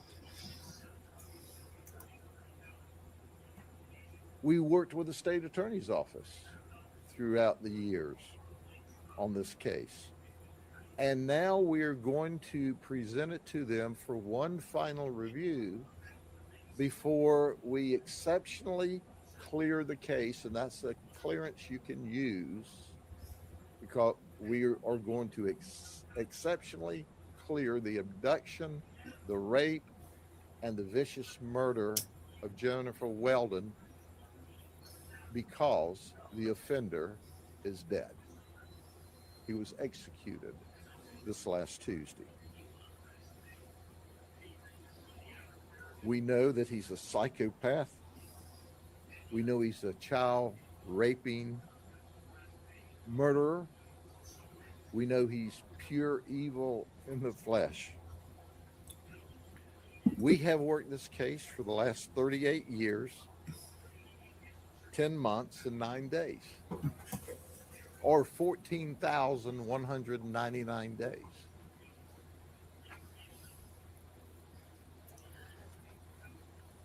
And we saw justice executed this last Tuesday. Our detectives went up on Friday to give him one last chance to clear his soul and confess to the murder of Jennifer Weldon. He wouldn't see us. He wouldn't interview. He was a psychopathic, murdering, egotistical, vicious child pedophile up to the very end. But this is what he looked like back in the day. He was 6'2" and 235 pounds. He was arrested and tried in only 8 months. Only 8 months. Today, it would take us 4 or 5 years to get him to trial. That's a condemnation on this system. He had appeals, but it still took us 38 years for justice to occur. But we noticed, and our detective that worked this case from the cold case squad, Jason, said that the detective that worked this case was at the execution and said, I told him 38 years ago I'd be the last face your eyes ever saw before you died from execution. And that detective was there. We never turn these cases loose. But this is what he looks like when he was executed. You can see an age progression here as well. You can see that on the outside, people look normal, but on the inside, they're vicious killers. When you bump into someone like this, society's not safe. So at the end of the day, I want you to look at this child's shoes. And I want you to think about the children's shoes in your home. I want you to see that when you complain about your children scattering their shoes around on the floor in the bedroom, be happy. Because this baby's shoes was scattered at a crime scene almost an hour away from where she lived on a dirt road by a psychopathic, pedophile, murdering, worthless human being. Now, let me turn the podium over to the family, and then if y'all have any questions, we'll let This you know. is going to tear I you up. appreciate our state attorney's office working with us hand in glove throughout the years. Yes, I did We call it used as I see it. strategy Thank to you. make sure that he went to the death chamber as quickly as possible. 38 years is ridiculous and unacceptable. However, he went. And we fulfilled our promise to him a long time ago. First off, Mindy's going to speak first. Jennifer's best friend. Thank you.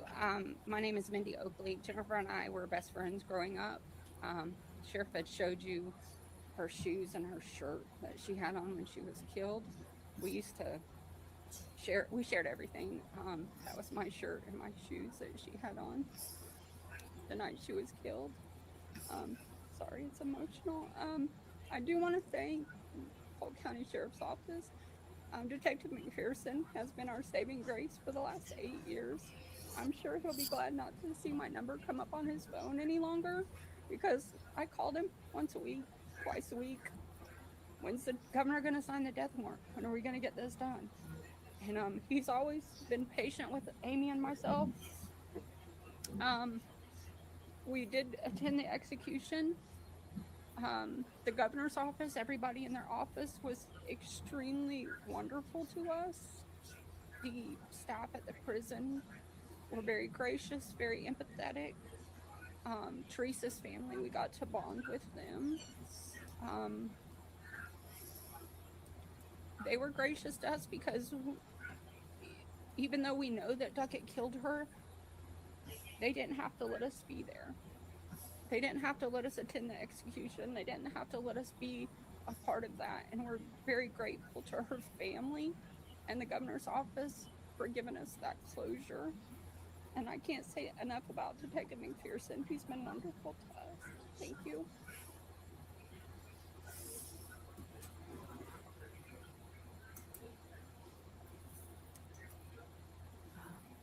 I was told to speak from the heart. I'm going to try to do that. I'm Jennifer Weldon's younger sister. I was born a little over 2 years after she was murdered, and I never got to know her.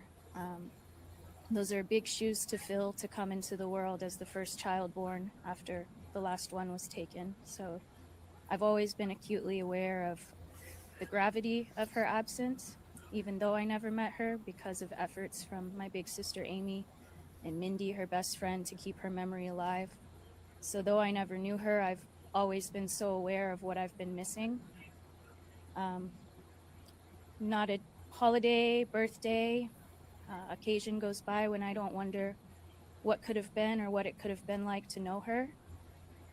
She never got to see me graduate. She never got to see her own graduation. She never got to see the birth of my niece and nephew, my sister's children. One day I'll get married and she won't be there. And so I've never stopped wondering what it could have been like to have my sister in my life, what we might have in common, what we might fight about as sisters, all the things that I could never know because I never had a chance because we were robbed. I have grown up fearful my entire life because we were never able to think that will never happen to me or that could never happen to us. So I was raised looking over my shoulder all the time. It impacts people a lot. And unfortunately, my mother struggled her entire life with the death of our sister. She passed away before she could ever see any semblance of justice. So I just want to hold the memory of my sister, Jennifer Weldon, who deserves so much respect, and she deserved the life that she never got to see. She deserves justice, and so did our mother. So I just want to hold both of their memories on high today and always. Thank you. Yes, I paused it again. These are the true victims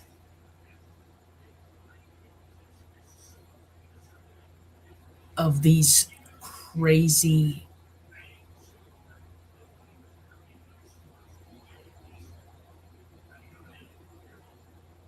things in life. That woman, her best friend, seen her clothes in her shoes that her best friend was wearing and murdered in at a crime scene. She will never forget that. Never.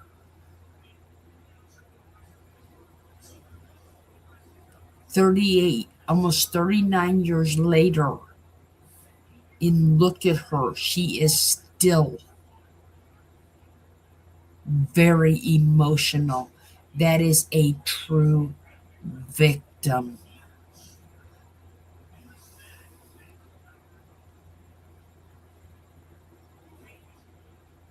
And this, her poor little sister, Could you imagine how her mother raised her and struggling her whole life to her, protect her other sister? Because this is her younger sister right here, and she's going to speak.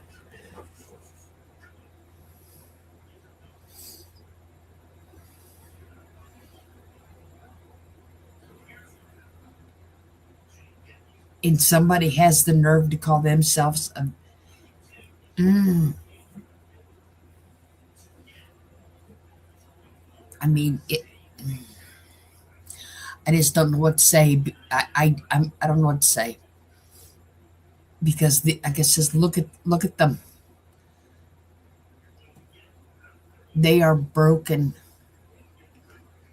They will always be broken.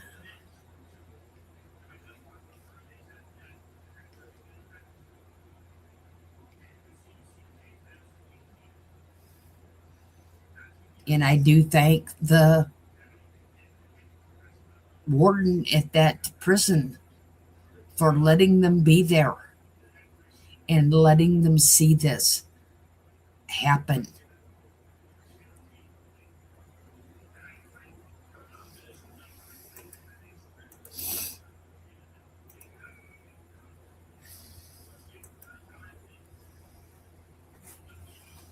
Um, I just wanted to thank everybody in the departments, our detective Jason, like Mindy had said, the phenomenal work of everyone in the case, keeping us updated. I had moved away almost 5 years ago, so I'm not local, but Mindy is. So she's been the very good advocate for my sister, and we have so many classmates um, that have reached out and have never let her memory die, which is a saving grace for me going through a murder at 14 years old of your sister. It's a very hard situation. I'm confident the right person was executed. I don't like how long it took, but I am confident 100% the right person died. And I am grateful for the other family that did allow us to participate and bond with them. And our family had always prayed for them, and they prayed for us. And I can't say enough about all the department um, when we went and saw the execution. Um, Hopefully, her memory will stay, keep it on going for a very long time, because I know we never forget her, and always wonder what it would be like if she was still here. I've just kind of grown to be numb in a lot of ways because you just grow up differently when you go through something like that. So show a little bit less maybe than others. But I just wanted to thank the department and Jason again for everything. And for Mr. Grady for having this meeting and giving us an opportunity to have closure and speak. I wish my mom was here today. For those who didn't know, her birthday was the day he was executed. So that was a very closing thing that I thought ended in a good way for her birthday to give her that. So thank you everyone for being here and taking the time to come and do the briefing. I appreciate it.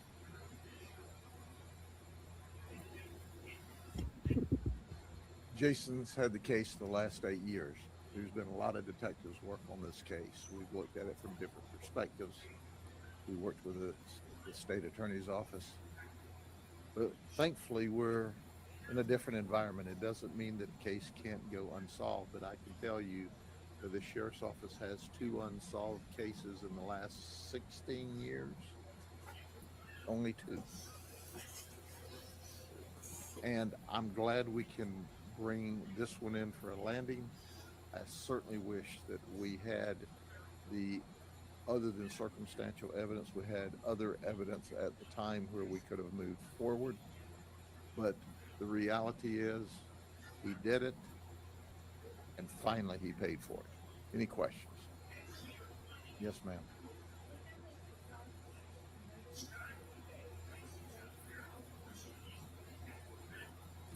I absolutely believe that, and we can let them say that. I can tell you the problem is we didn't put him to death soon enough. There's it's never too soon to kill a psychopathic child predator murdering suspect. It's never too soon. I'm sorry that you look back. He went to trial in 8 months. He was convicted. He was given multiple appeals for 38 years to include this year. And he just didn't pay soon enough. But he did pay. And he knew that the state of Florida was going to execute the court's order. And he got to enjoy that death penalty. He didn't think it would ever come. He kept thinking he'd push it off because he had been successful. But justice caught up with him.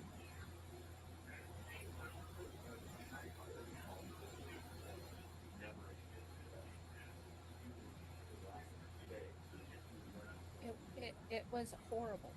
Um, when the detectives went up on Friday, he wouldn't even come out of his cell. They weren't there to interrogate him. They were there to ask him to ask for forgiveness, to admit what he's done, so we could have some closure. His last thing that he said was the person in the room asked him if he had anything to say. He said no statement. That shows you how arrogant he was. He he didn't care about those two girls that he killed. All he cared about was himself. And he's a crazy lunatic psychopath, like Sheriff said. And it's it's I can't even think of the word. It's heart wrenching for us that he wouldn't even say he was sorry. I'd like to make a comment about anyone who doesn't believe in the death penalty and believing that he shouldn't have been executed. And what I like to say back is that when you take a child in their life and you rape them and you strangle them and you dump them like they are nothing, and the last memory you have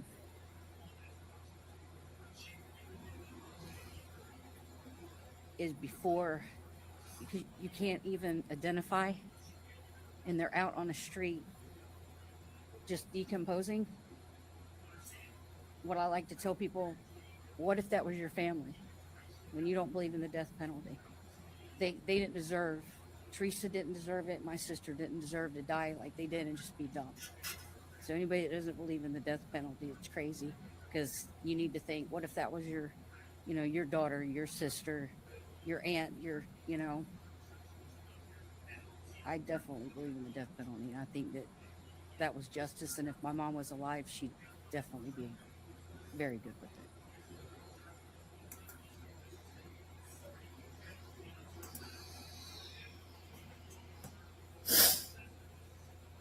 That came across his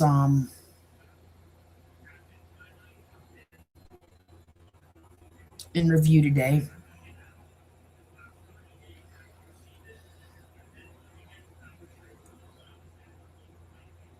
Like I said, now they have to send it in front of the special. I didn't exactly hear who he has to send it in front of. Okay.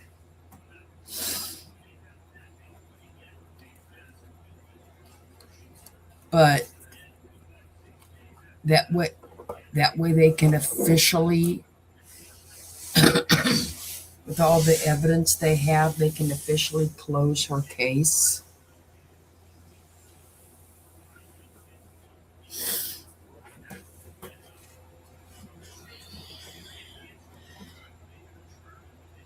And I think her family and her best friend needs that.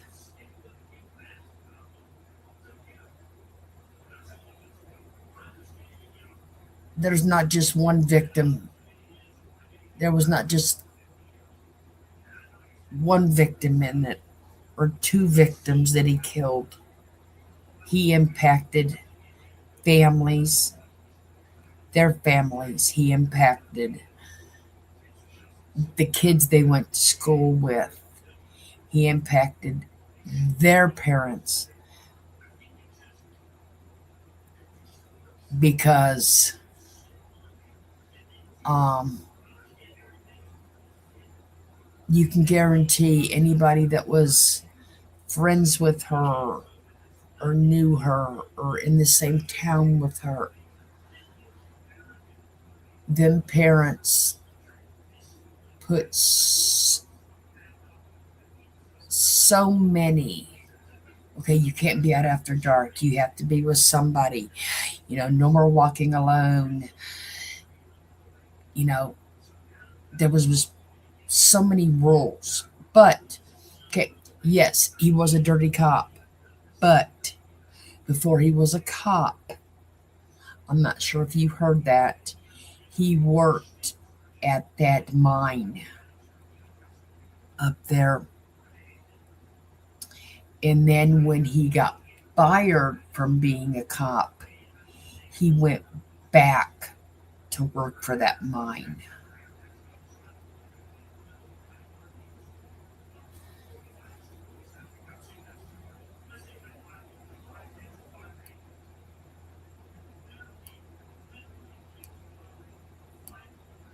Yes. And you can guarantee the friend is more strict with her kids now and her grandkids now. And the sisters are more strict with their kids, grandkids, nieces, nephew. It is still impacting their lives. A victim does not end.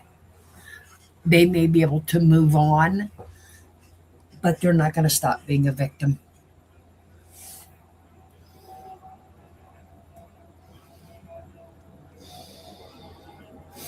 Beth, I will do it on the next one because I have to make sure that I can clear it through my phone because you got to sign into it and get all of that. So I will definitely do it. But I need to, how they check all that spam stuff.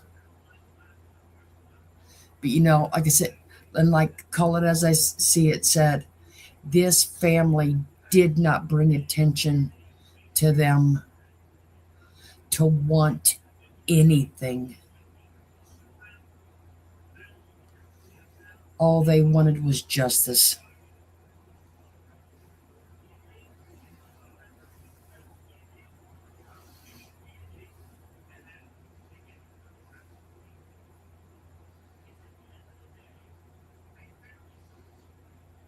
We have a woman down here.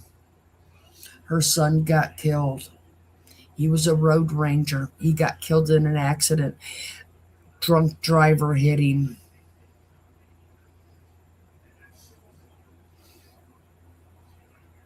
She is now fighting and going to Congress to get laws to make it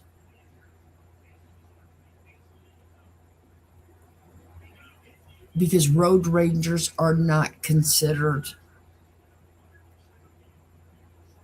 um, like a deputy or a tow truck driver or somebody like that out there. They are to help you on the roads, but the laws are not the same. She's trying to make the laws stricter for the road rangers because her son was 28 years old. She's going to Congress to push and improve the laws.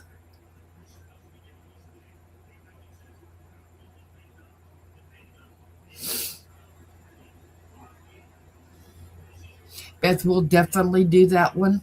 I,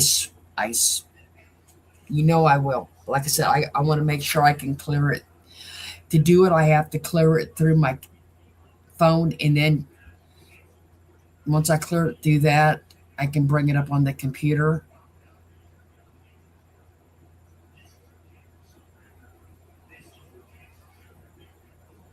You know, victims are just not,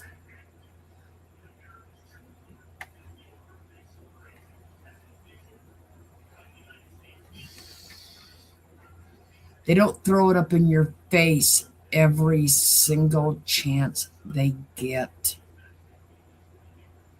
That is not how it's done.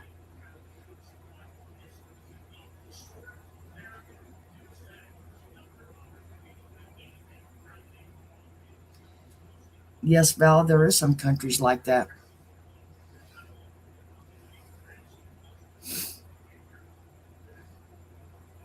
But did you like hear what he said? They convicted that man within 8 months. I don't know how, well, figure. I don't know how many appeals are in a death penalty case, but it took him 38 years to run out of appeals.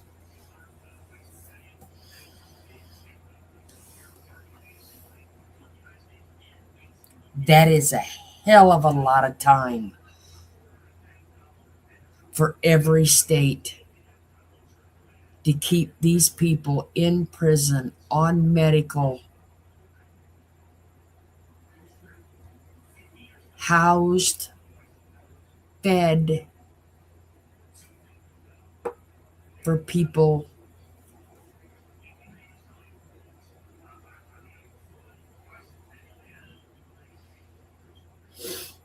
that they have proven guilty.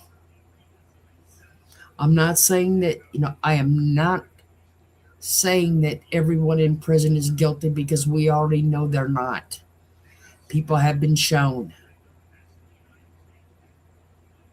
that one was 14 and one was 11. The first girl was 14, and that was her sister and her two sisters and her best friend up there. The other girl was 11.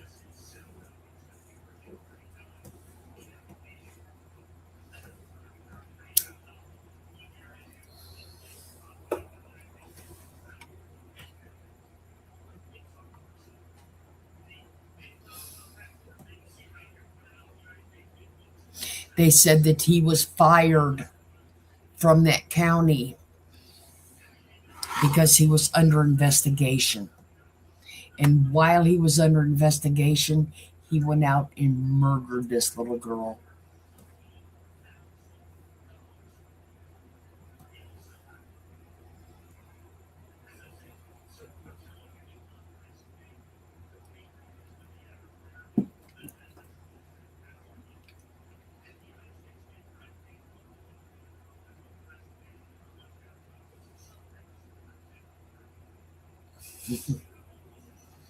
And to think, he brought that little girl's cat,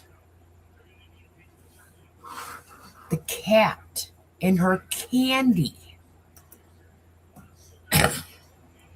home to his children. He had two children. He brought that cat home.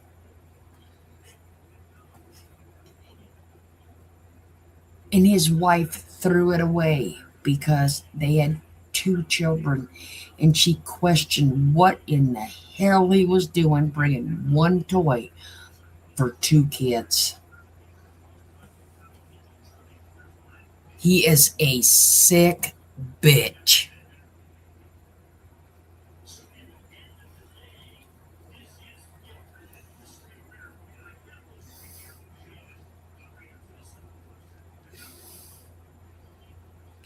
And that poor mother, just think about it. That poor mother, if they found her them shoes, they weren't her shoes, they weren't her shirt.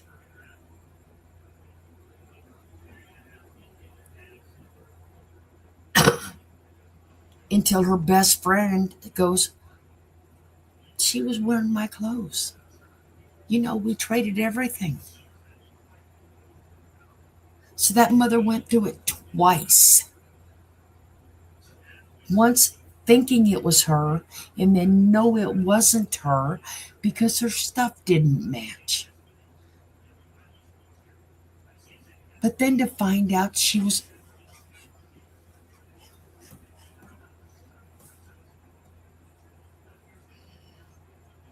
What sick people we have in this world.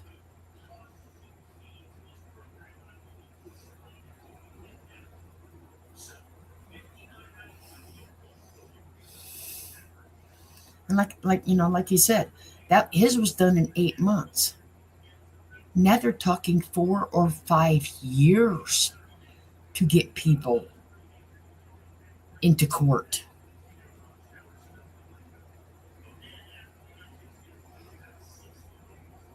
That's even before starting their sentence because they're not proven guilty.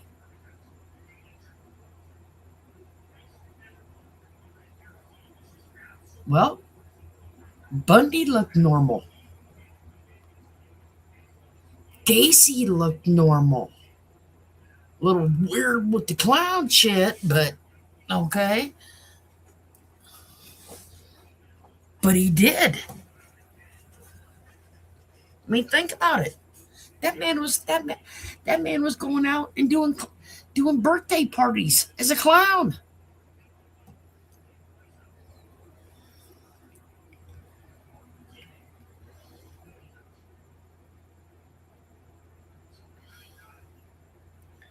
Yep, walking around in skin suits. I totally agree with that. And like I said, the devil knows the devil just like a snake knows a snake.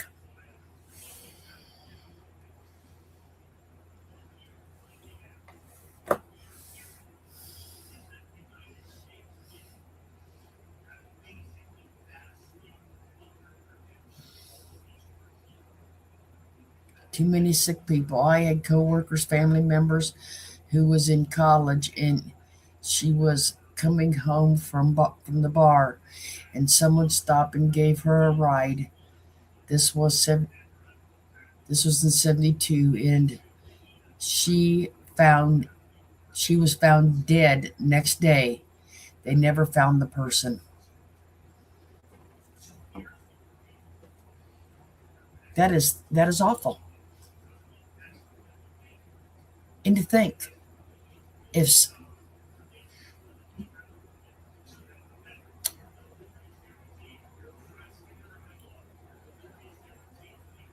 they probably told somebody, but nobody ever came forward. Well, no, Manson did not look normal. Okay, I mean, I'm sorry. You just don't put a swastika on your forehead and you just don't look. No. Okay, don't happen.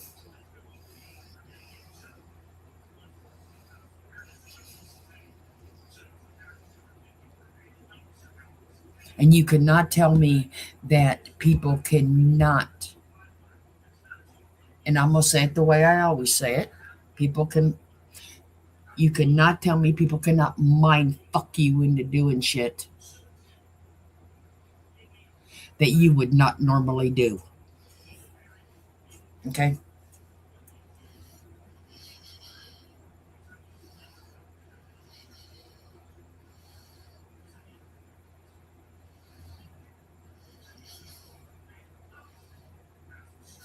Ed, You got the ones that sit on here and tell everybody that, you need to have your driver's license and you need to put your real names on here and you really need to show your faces on here and all of this, because if you don't do that, you should not be trusted and you're just a scammer or you're this or you're that. You know what? YouTube was made on an anonymity platform. So you could have your voice, you could have your opinion, and you would not be threatened, harassed.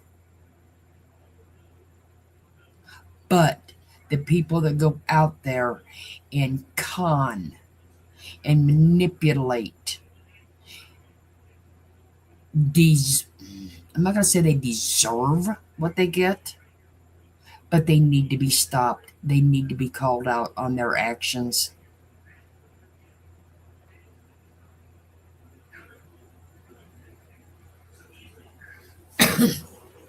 Yes, they are tricked into it.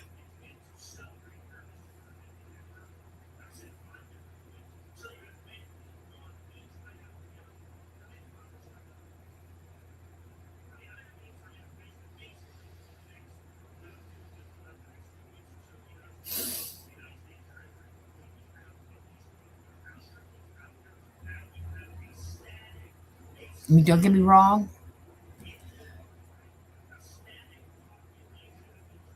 I wish more people, I wish I knew more of your stories. I really do. Because I wasn't around the whole time.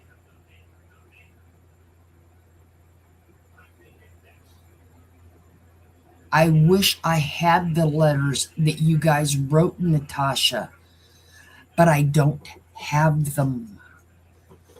I don't know all the circumstances of what happened.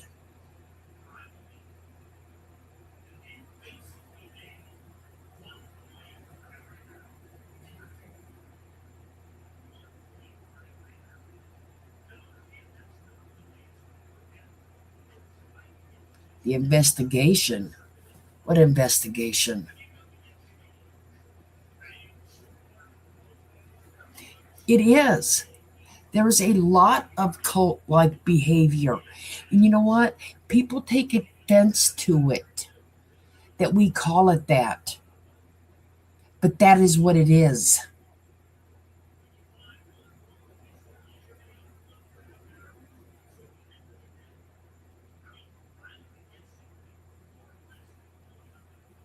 That is exactly what it is.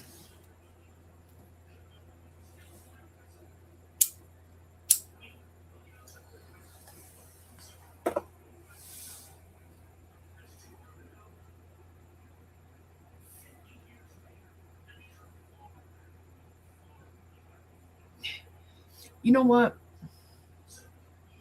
I will stand by what I said when I first started this channel.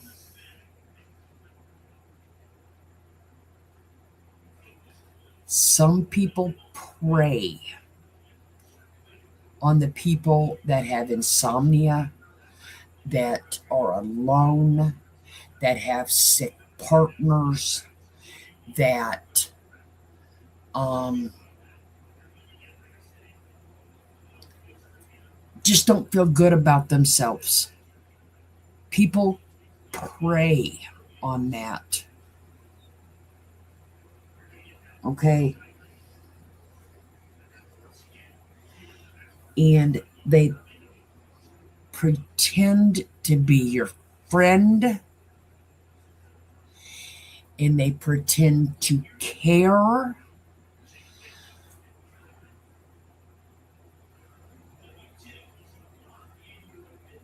But, I mean, but they don't. Anybody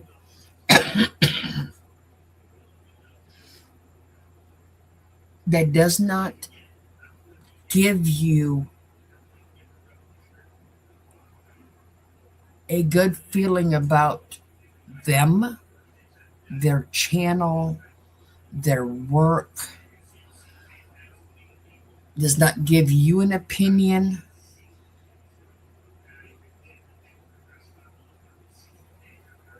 doesn't make your opinion, that will not validate, even want to hear your opinion, is not worth giving a penny to.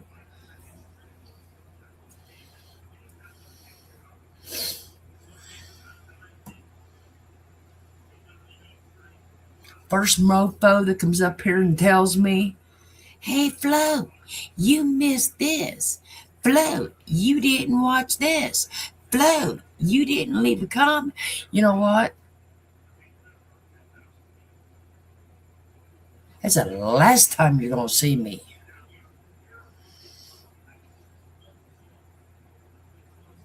Because Flo does as she damn well pleases. Okay?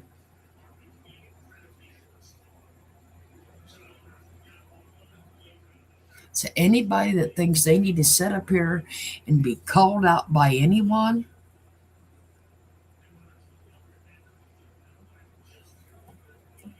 because you missed something or you did not have anything to say, or damn, you might have been out touching grass.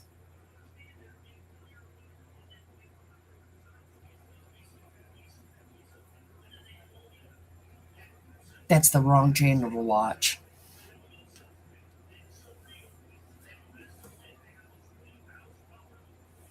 We might, like Jay says, you know what? I know you all don't watch all the time. You're busy. You may not catch it on the live. It may take you a week to watch the replay. I don't care.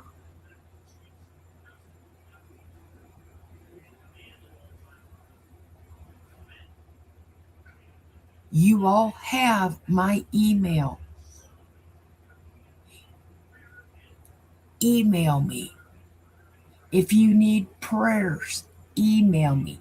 If you need a live because you are just having a rough time, tell me.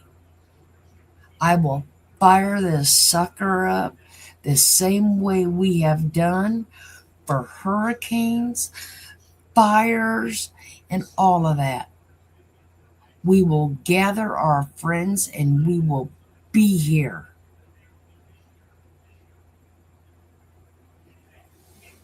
But I am not going to track you down and call you out because you was not here and did not comment.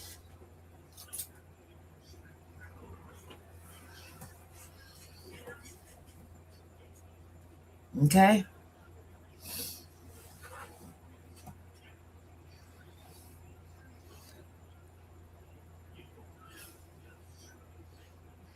Like I said, you all know you can email me and we will fire this up.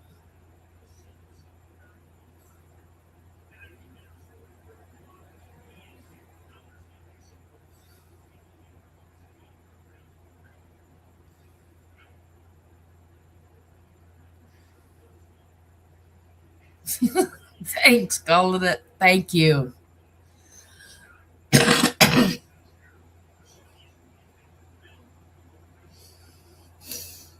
You know,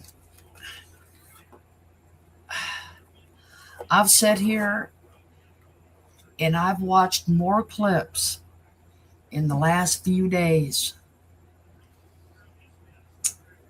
And it's unbelievable of how she says that we've harmed, threatened, endangered, wanted, encouraged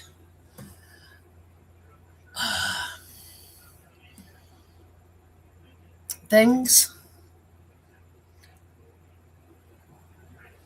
I don't have it. Wish I did. There is one clip.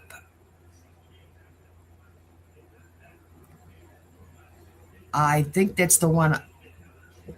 There is one clip that she sets on that channel, and she says that if anything would happen to NC and her children on her vacation, she would like to see it. And I think, if I'm not mistaken, she said she'd play it.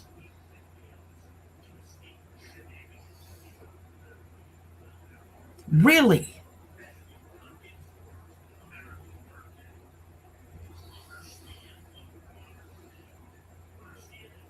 But you don't want anything or any mentions of yours, but you want to see harm if it comes to someone else. That is not being a victim's advocate. Okay? That's being right down damn evil. Okay?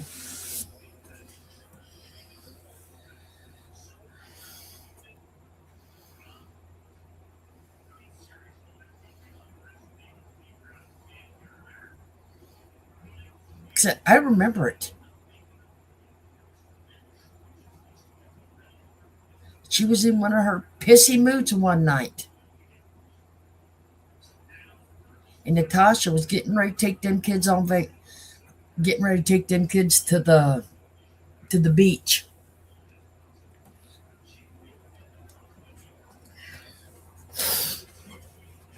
That I do know. And yes, I'm smoking heavy.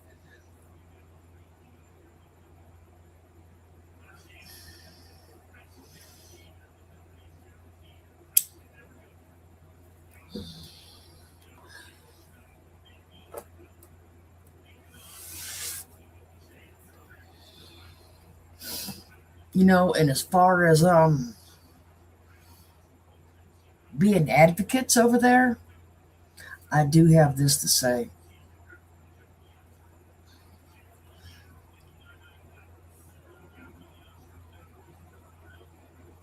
You might want to be careful on what your subscribers is praying for people. Okay?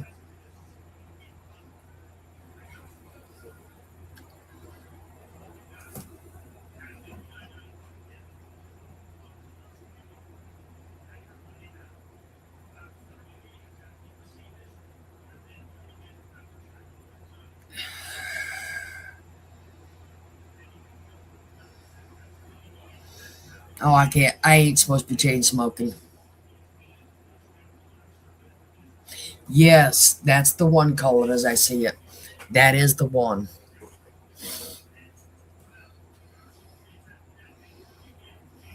Mm-hmm.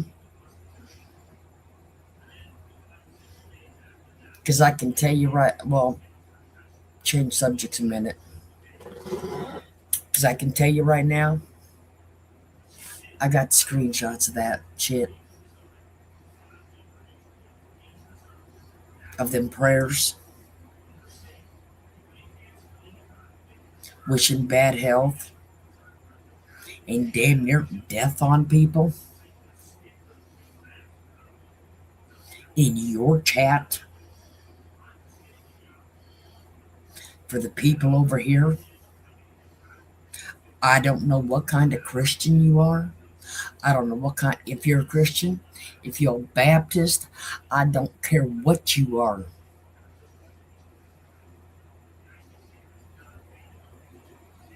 But you don't smite God like that. That's not a prayer.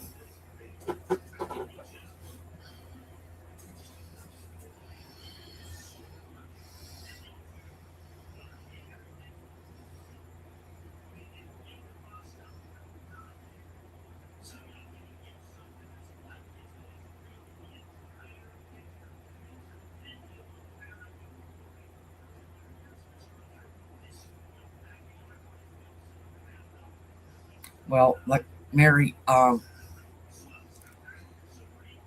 Them prayers that were them prayers that was put in there 3 times.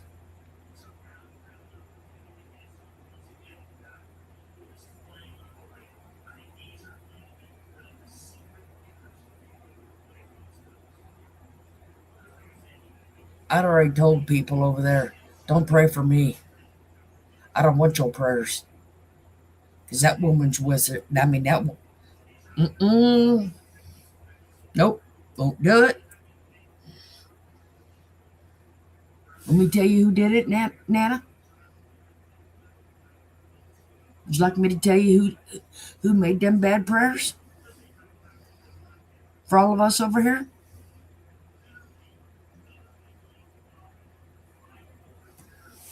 This was just like in the last 2 weeks.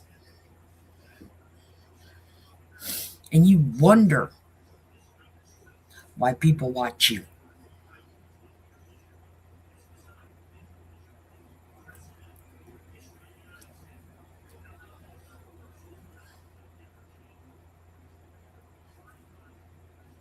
Jay got it.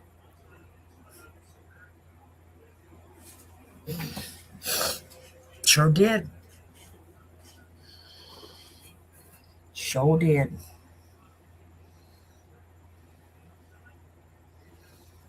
Mm-hmm.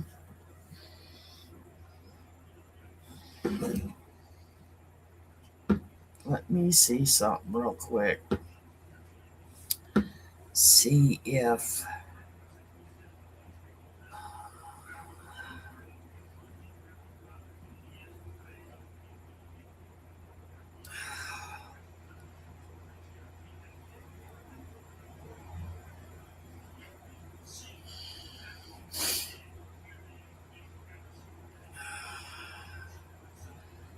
I have it handy, which I probably don't, because I was going to show you, but I probably don't have it real handy.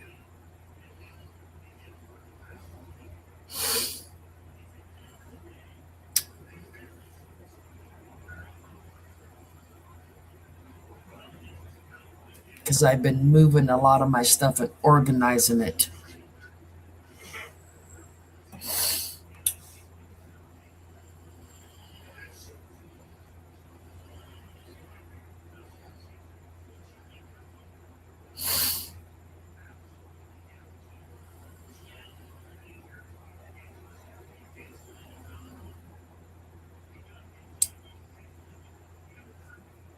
No, I don't. Not real hand. No, I don't. And there was also another comment put in there that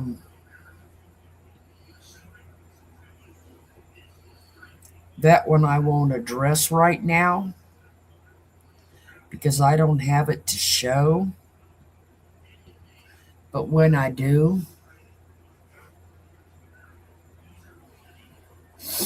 um,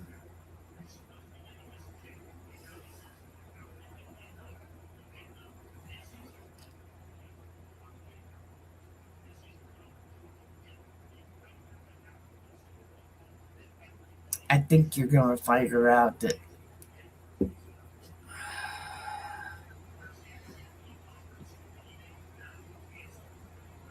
Oh, okay. Hold on a minute, guys. I'll bring it right up and show you.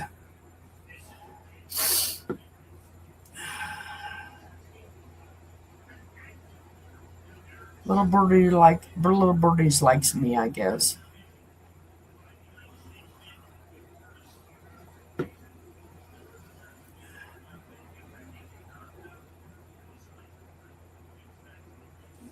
Hold on a minute. Because y'all know I like showing proof when I do stuff.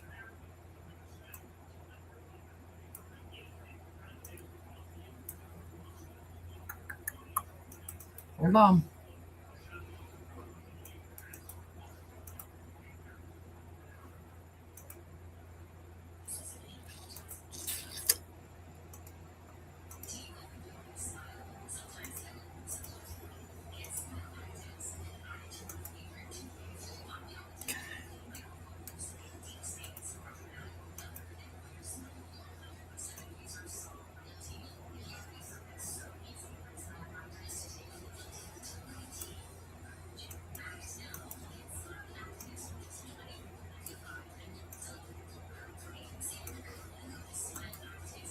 Can y'all see it?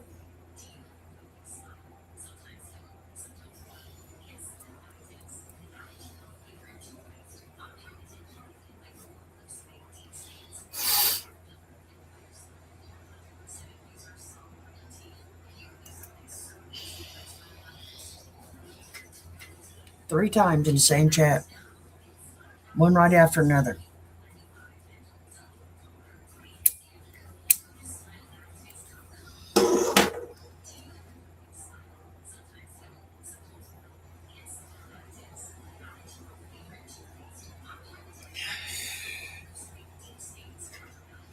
Danielle C. In Jesus' name I pray. God, please strike these folks negatively in their health, finances, family, and daily life. Amen. There's one. There's two.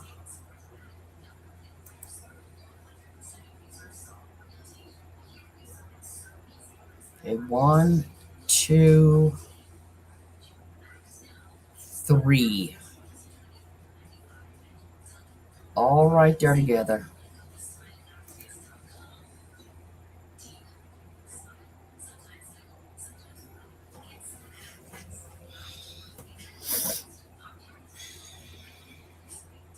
Mm-hmm. Wow.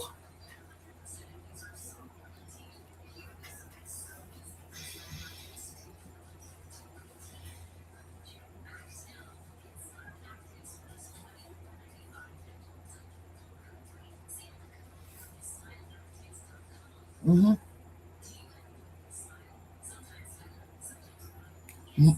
She never said a word.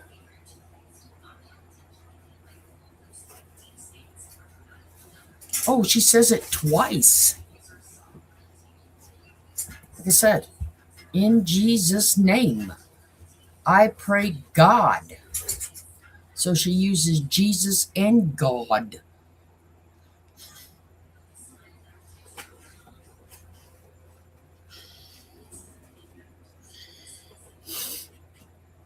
Mm-hmm.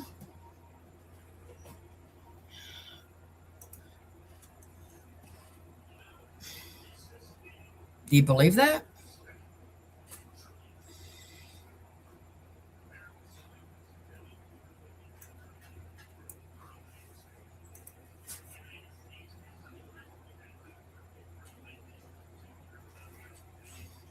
Snowline, I have no idea. Pussycat, I don't know.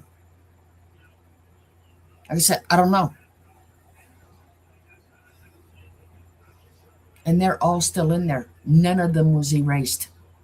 Not a one of them.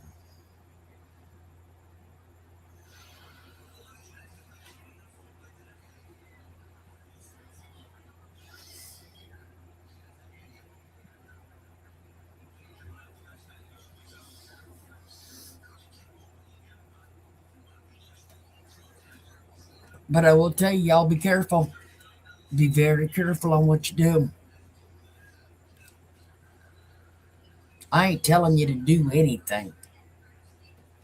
Just be careful on what you say. All right? Call it as I see it. You still in here?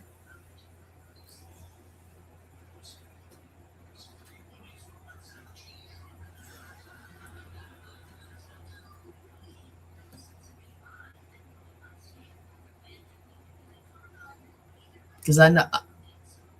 Okay. Be very careful if you happen to use that.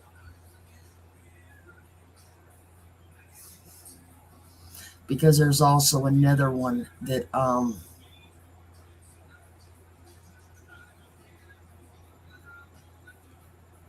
she's threatening she's race baiting. Same person's race baiting. Okay.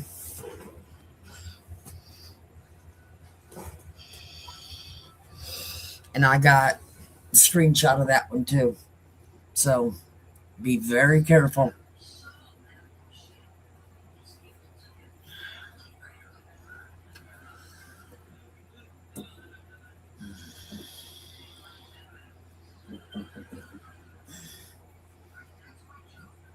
Like I said, I don't care who you are. I don't care what religion you are.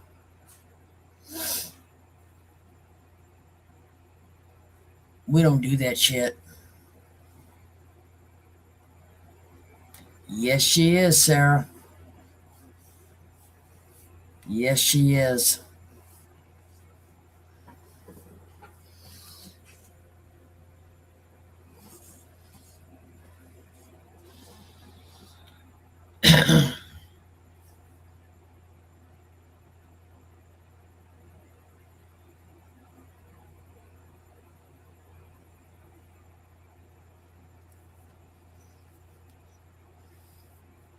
Like I said, I just don't like the idea. Like I said, it's just I know how people comment on, in the chat. I know how they comment in some of the lives afterwards in here. Y'all just be real careful.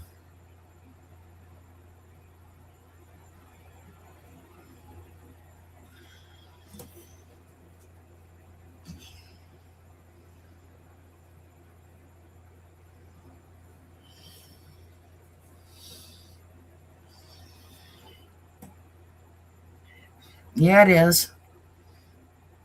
But so is her sitting up there calling everybody terrorist.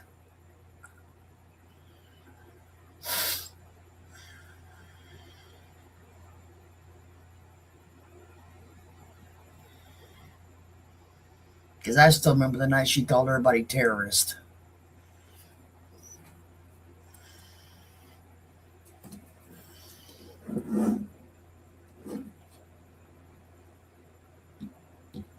Something tells me I got another comment. Yep. Here, I'll show y'all.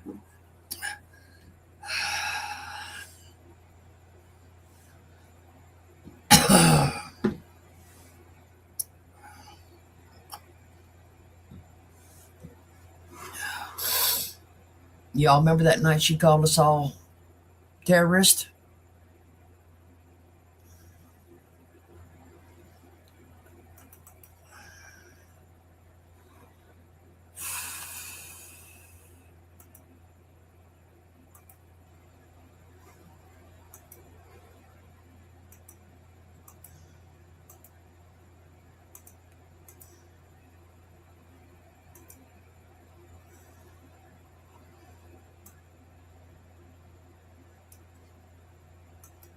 Right there.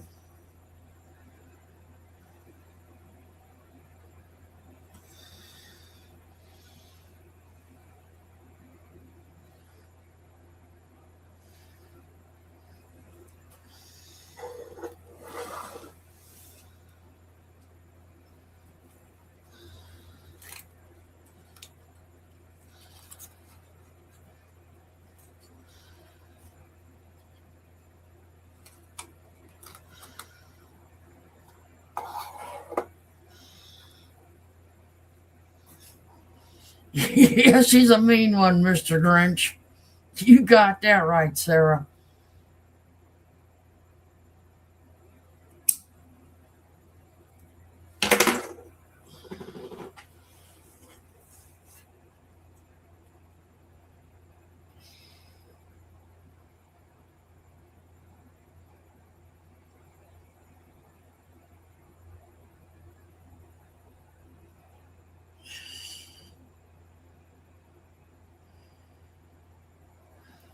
Uh-huh.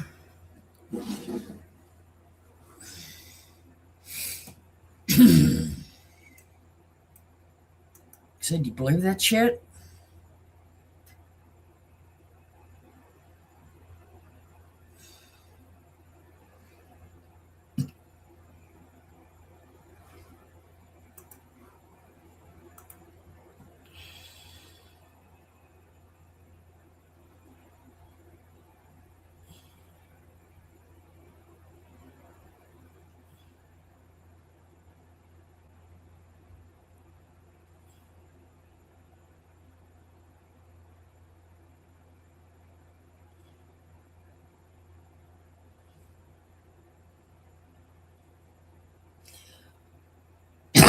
I don't know what you want to call it, but I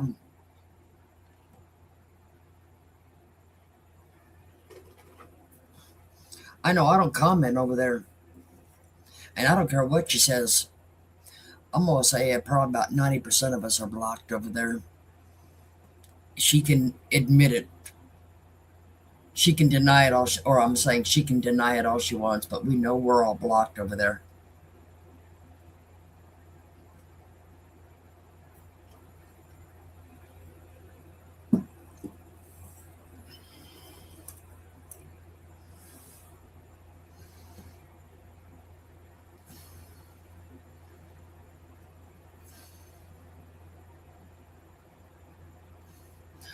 Well,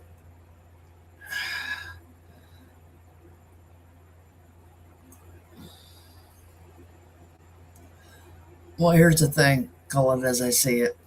She sat and asked Merb one night how many blacks were in her channel because she's a mixed couple. Okay, that's what she's talking about.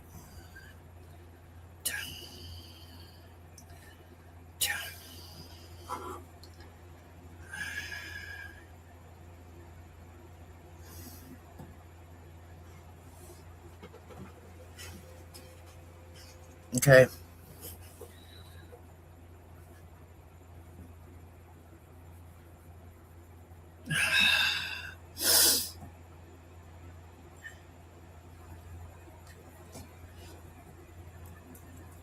because who?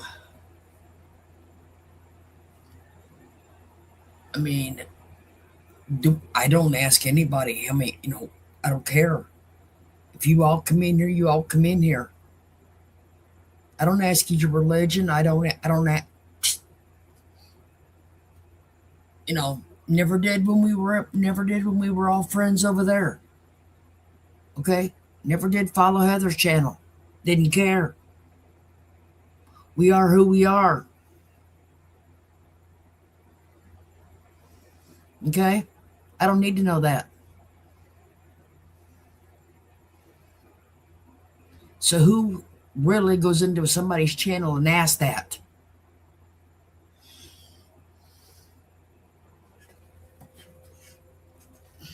Okay. But she did, and then put that in there.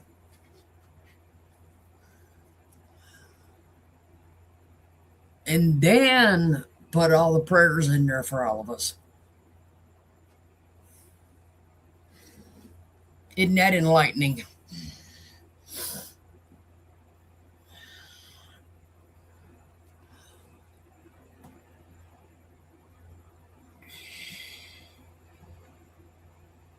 Mm-hmm. So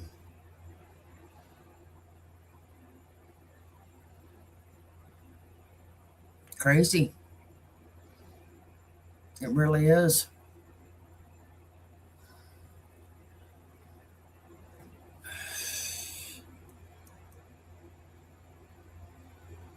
Maybe somebody ought to send that shit to your sponsors, Merb. Since you won all this free shit that you were in New York for. Is it time for a new vacuum? Or new ice cream maker? Oh, by the way, YouTube's having one in California too. Think you'll make that one?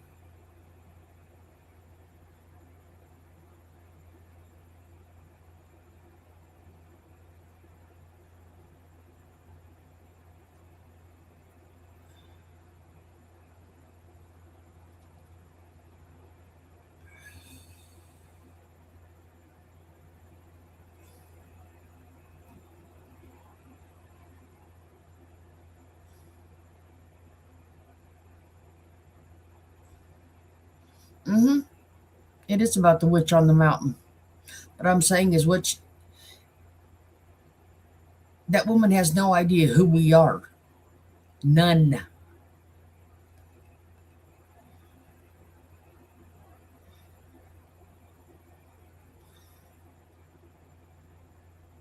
Hi, Mary.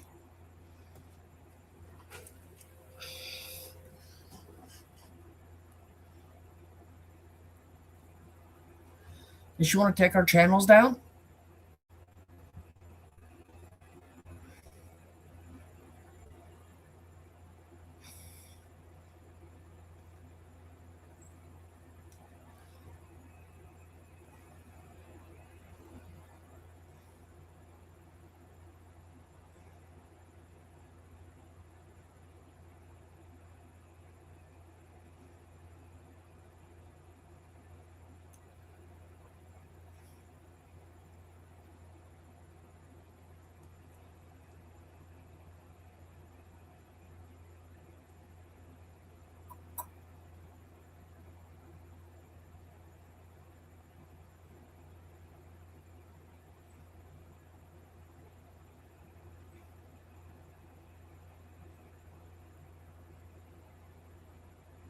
Hardly anyone over there knows anything.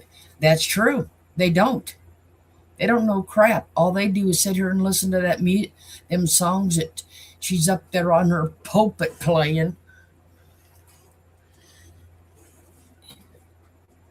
And for somebody that does not talk about us, does not want to talk about us, she sure sings about us every night. Okay?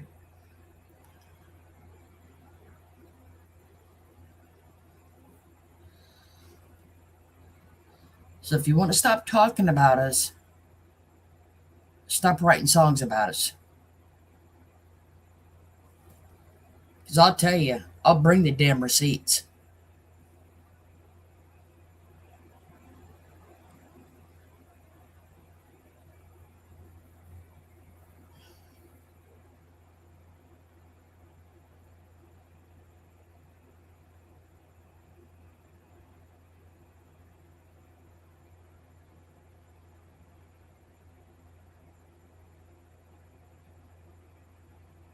You know what? That is like sitting here and somebody jumping a plane or getting in a car and driving to South Carolina.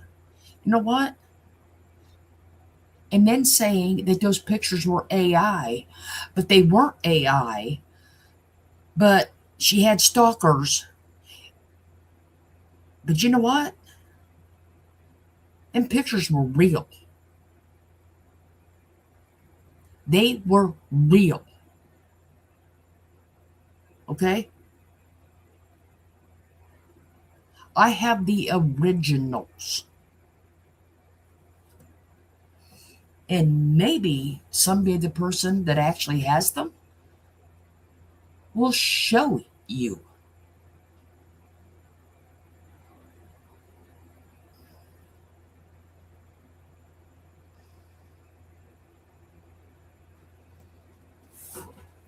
Okay?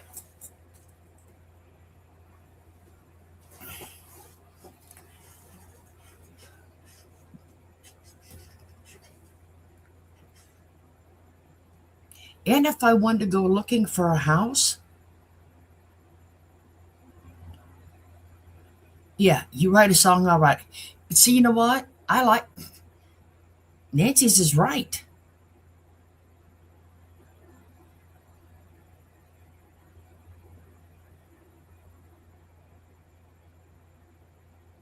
How many people would be so much better off?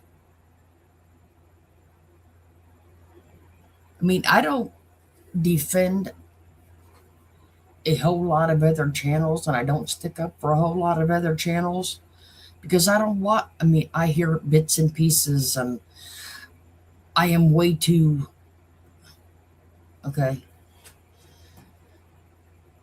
doing the things I do. But if I ever ask anybody to go dig a hole, never. Would I ever? Never.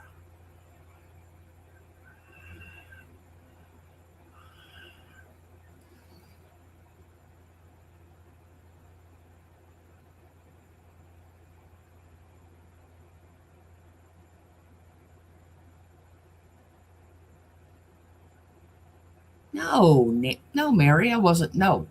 I'm just saying, I mean, look at Robbie. He drove all around Colorado for her. People were up there on a live panel, you know, telling you how long it took to dig a hole.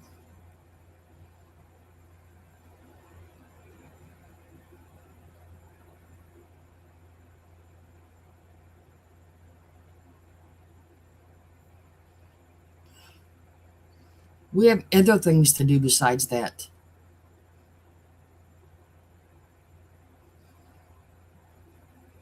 That's just some crazy shit. And he drove to the Watts house at least once. Okay? And to survey 319.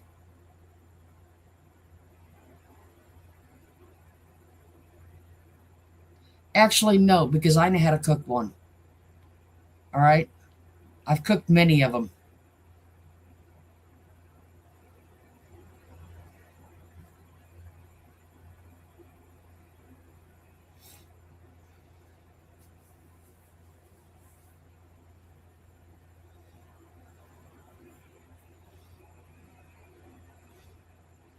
My son had an ex-girlfriend that loved baked salmon.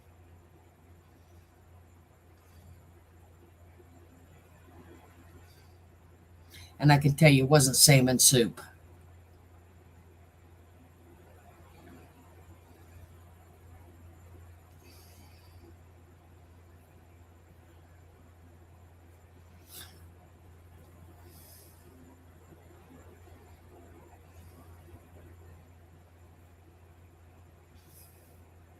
So, I don't know, guys. I'm going to let y'all go for tonight. True. Then she attacked him.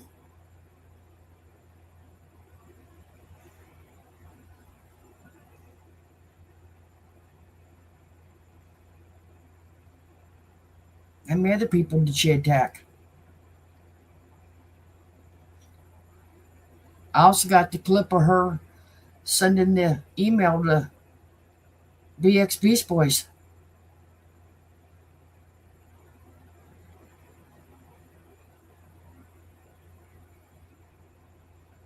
When she wanted him to come after everybody.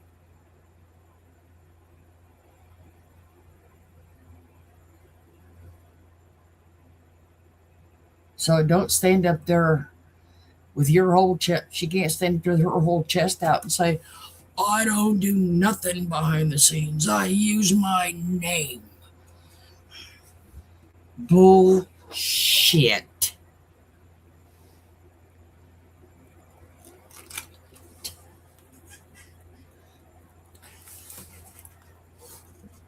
He just wasn't going to be your pawn in that game.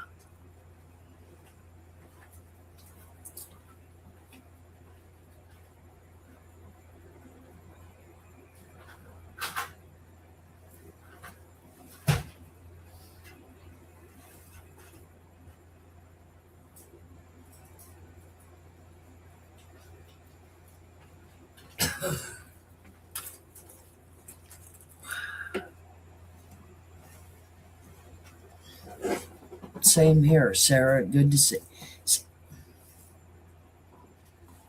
If you have to say you don't, well,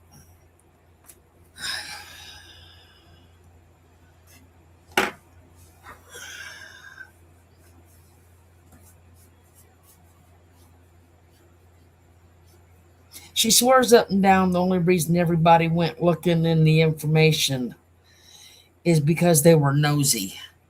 No, she forgets she told everybody to do it. Okay? She dared people to do it.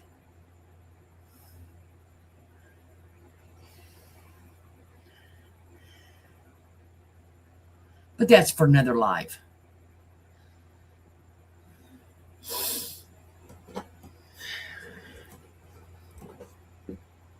But I can tell you, we don't need her name on this channel.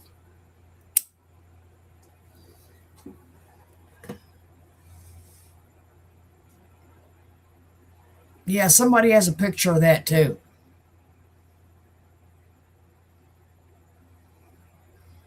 Good night, Lori. Well, ladies, I'm going to tell you all good night. And now that I am back to up and moving again and more in sync, we'll be back more often. And trust me, there's a lot more to come. Trust and believe. There's a lot more to come.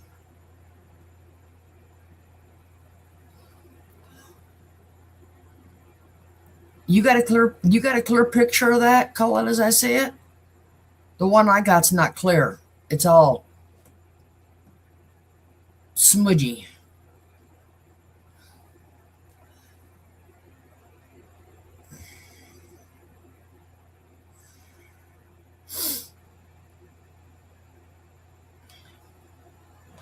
Well, you all sleep well, and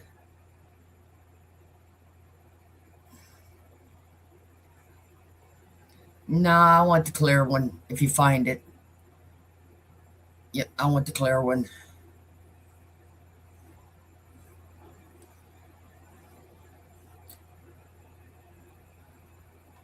So, but you all have a good night, and thank you all for coming in, and we will see you very soon. Thank you.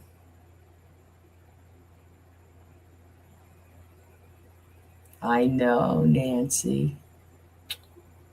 Just like somebody else's name on a Slack. Good night, everyone. We'll see you soon.